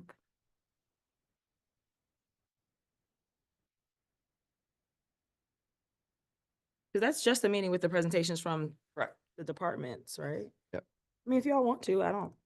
Sure. I mean, it takes me, it's just harder for me to get here, but I will be here. Okay. I got 2 months to figure it out. Okay, so a 6 p.m. start time on 5/13. Yep. But okay, that question though was because we're Was trying to for figure out a budget. time for the commission's work session. What about, we have a council meeting on July 1st. We can do it at 6 p.m. before. So move it. Oh, okay. So we don't need it to be immediate. Okay. I was just, I Wait a don't minute, think July? so. What are yeah, we talking- July's. Because that would be after budget season. Mhm. Oh, Already concerned about that. July 1st? yeah. And having a 6 p.m. start time. I know, yeah, but I'm open for whatever, yeah. okay. And then since we have so much lead up time, can we, once we're building the agenda together, we can make sure that we try to not have too much. Yes.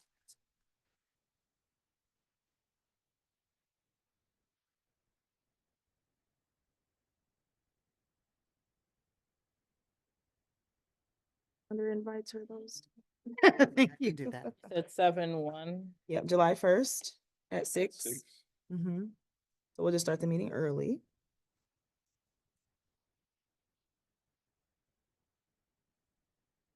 This work Session, yep. And then, since we already discussed it, I think city manager, you have that though, on May 13th, we'll do the department head presentations on budget.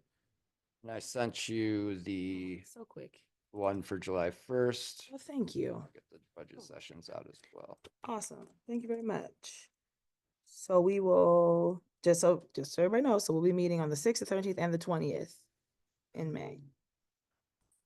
All right. That's. I don't think it might, 13th, that sounds good. it could change. Yeah. Okay. I feel like all right, we got that done. All right. Councilmember McLean, council proposed business, because we're still on that. Thank you, Mayor. First of all, I'd say very little about the pawpaws, but others have mentioned it already, but I'll just say I'm working with the community and the administration, to try to reach a good solution. Mostly what I was going to mention here tonight is about the budget season. It's of course an exciting time, maybe second only to the start of hockey season, but I don't know, maybe they may be equal, I'm not sure, but I'm always excited about the budget season. But in seriousness, one of the things that I have brought forward before is our need to have a follow-up discussion on where we want our rainy day fund target to be. Talked about that. We talked about talking about it. We talked about having a target, and so I think we ought to put a target forward. I think I've indicated before where I want to land, where I think we should land, and that's 90 days expenditures. We are right now around 51, 52 days of expenditures. So we've made some significant progress. But I think that's an important element to have just in the back of our heads as we're working through the budget process, to think about when, how, and how much to tuck away. I'm not suggesting that we have to reach that number again in this budget cycle, but it's something that's a longer term goal. Also related to the budget season, well, actually the city manager's already mentioned this, and I think he's going to say more about it, but the debt council presentation on the 15th is also something that people should listen to and hopefully learn a great deal from the bond council, not just as it regards capital expenditures, perhaps for DPW and other capital needs for the city, but also kind of in conjunction with the budget. That's it. Thank you. Oh, yeah. Maybe I have one last part. I'm like, I did okay. Communications from me, a couple things. Last week I was able to attend the Women of Color Feminisms and Leadership Symposium over at Eastern Michigan University. Got to hear from some really talented students as well as community stakeholders who spoke just about lots of different topics, honestly, because there's just so much going on in the world. And it was really inspiring to hear young people talk about their outlook for the future. And, you know, I feel okay that they are going to take care of us. And because we are making some mistakes. So I'm an elder millennial myself, but you know, making some mistakes around here. Keeping it on young folks. I love the idea that you all were meeting together around working with young people. I actually had put out some feeler dates. So surprise, I wanted to do a state of the youth, like town hall, I guess. And so I put out some feeler dates to the school districts and, you know, just some surrounding organizations who work with young people to see if there was something that could work before the end of the school year so we could incorporate seniors. So maybe we can talk together about, the idea was to do something small to kind of get it going and then have a really large one in the fall when students come back because it's so close to the end of the year. But there's just been so much going on with young folks that it came up in conversation, and it's something that I had thought about for a long time, but we just couldn't get the momentum. And it seems like a good time to do it now. So I would love to talk with you too about that. This is fun. I got these really cool pictures from Brick Bash 2025. So one of our residents, Emily, and I know I'm gonna say her last name wrong, but it's Langbin, I think, prepared the displays, and they're of the water tower, EMU, and like Hallie Library. And I want to say there might be one Depot Town. And they were sent to me by another resident, Catherine Moreau, who attended and you know, communicate with Emily about that and thought that it'd be cool for me to receive them and to share them with council. So I'll be forwarding those photos and hopefully we can maybe put some, in the newsletter so folks can see them. It's so cool. Like the attention to detail, just what is required to build like Lego replicas of our city and like the water tower. that's a lot of time and dedication and talent. And I'm super impressed. So I will forward those on to you all to see and to you, of course, to share. Last week I had the opportunity to meet with Senator Slotkin, just about, her priorities and where Ypsilanti fits into that. I will just share in general that we talked about some of her high priority areas where education, healthcare, Medicare and Social Security cuts are things that are high priority and concerns of hers.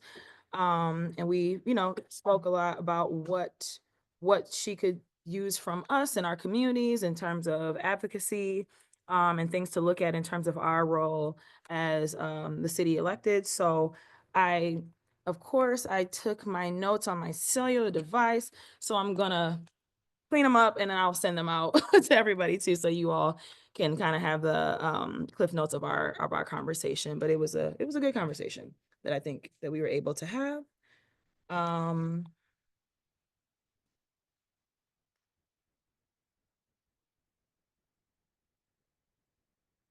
A couple things for me. The city did submit an earmark request for funds to purchase our tower truck. I'll keep council posted on that. Bringing up the Police Advisory Commission, some time ago, they approved a survey that would have a QR code on the back of each officer's business cards. That was completed. So hats off to that commission, our police department. Currently, it will begin on April 1st, and it will be available in Arabic and English, and then we'll be adding Spanish in the near future. So we'll have those languages on the QR code. As Councilmember McLean stated, Bond Council will be attending council's April 15th meeting to discuss different potential for funding of needed projects in the city. And then we've already gone over the budget meeting, so that is all I have. Thank you. City Clerk. So the only thing that I have is I was at Clerk Institute this last week learning a lot, and the facilitator, Stephen Ludwig, is phenomenal, and he does do team building events for councils. So I talked to him a little bit about that, and as I get more information, I'll share it with you. I think he's fabulous. I think you guys would love him. We can afford him. That's always the question. Thank you. And then I see there are no other communications. All right, everyone. This has been great. The meeting is adjourned. Guess what I'm gonna do? Finish the work. that I Kevin, you can take a gotta do vacation. right now.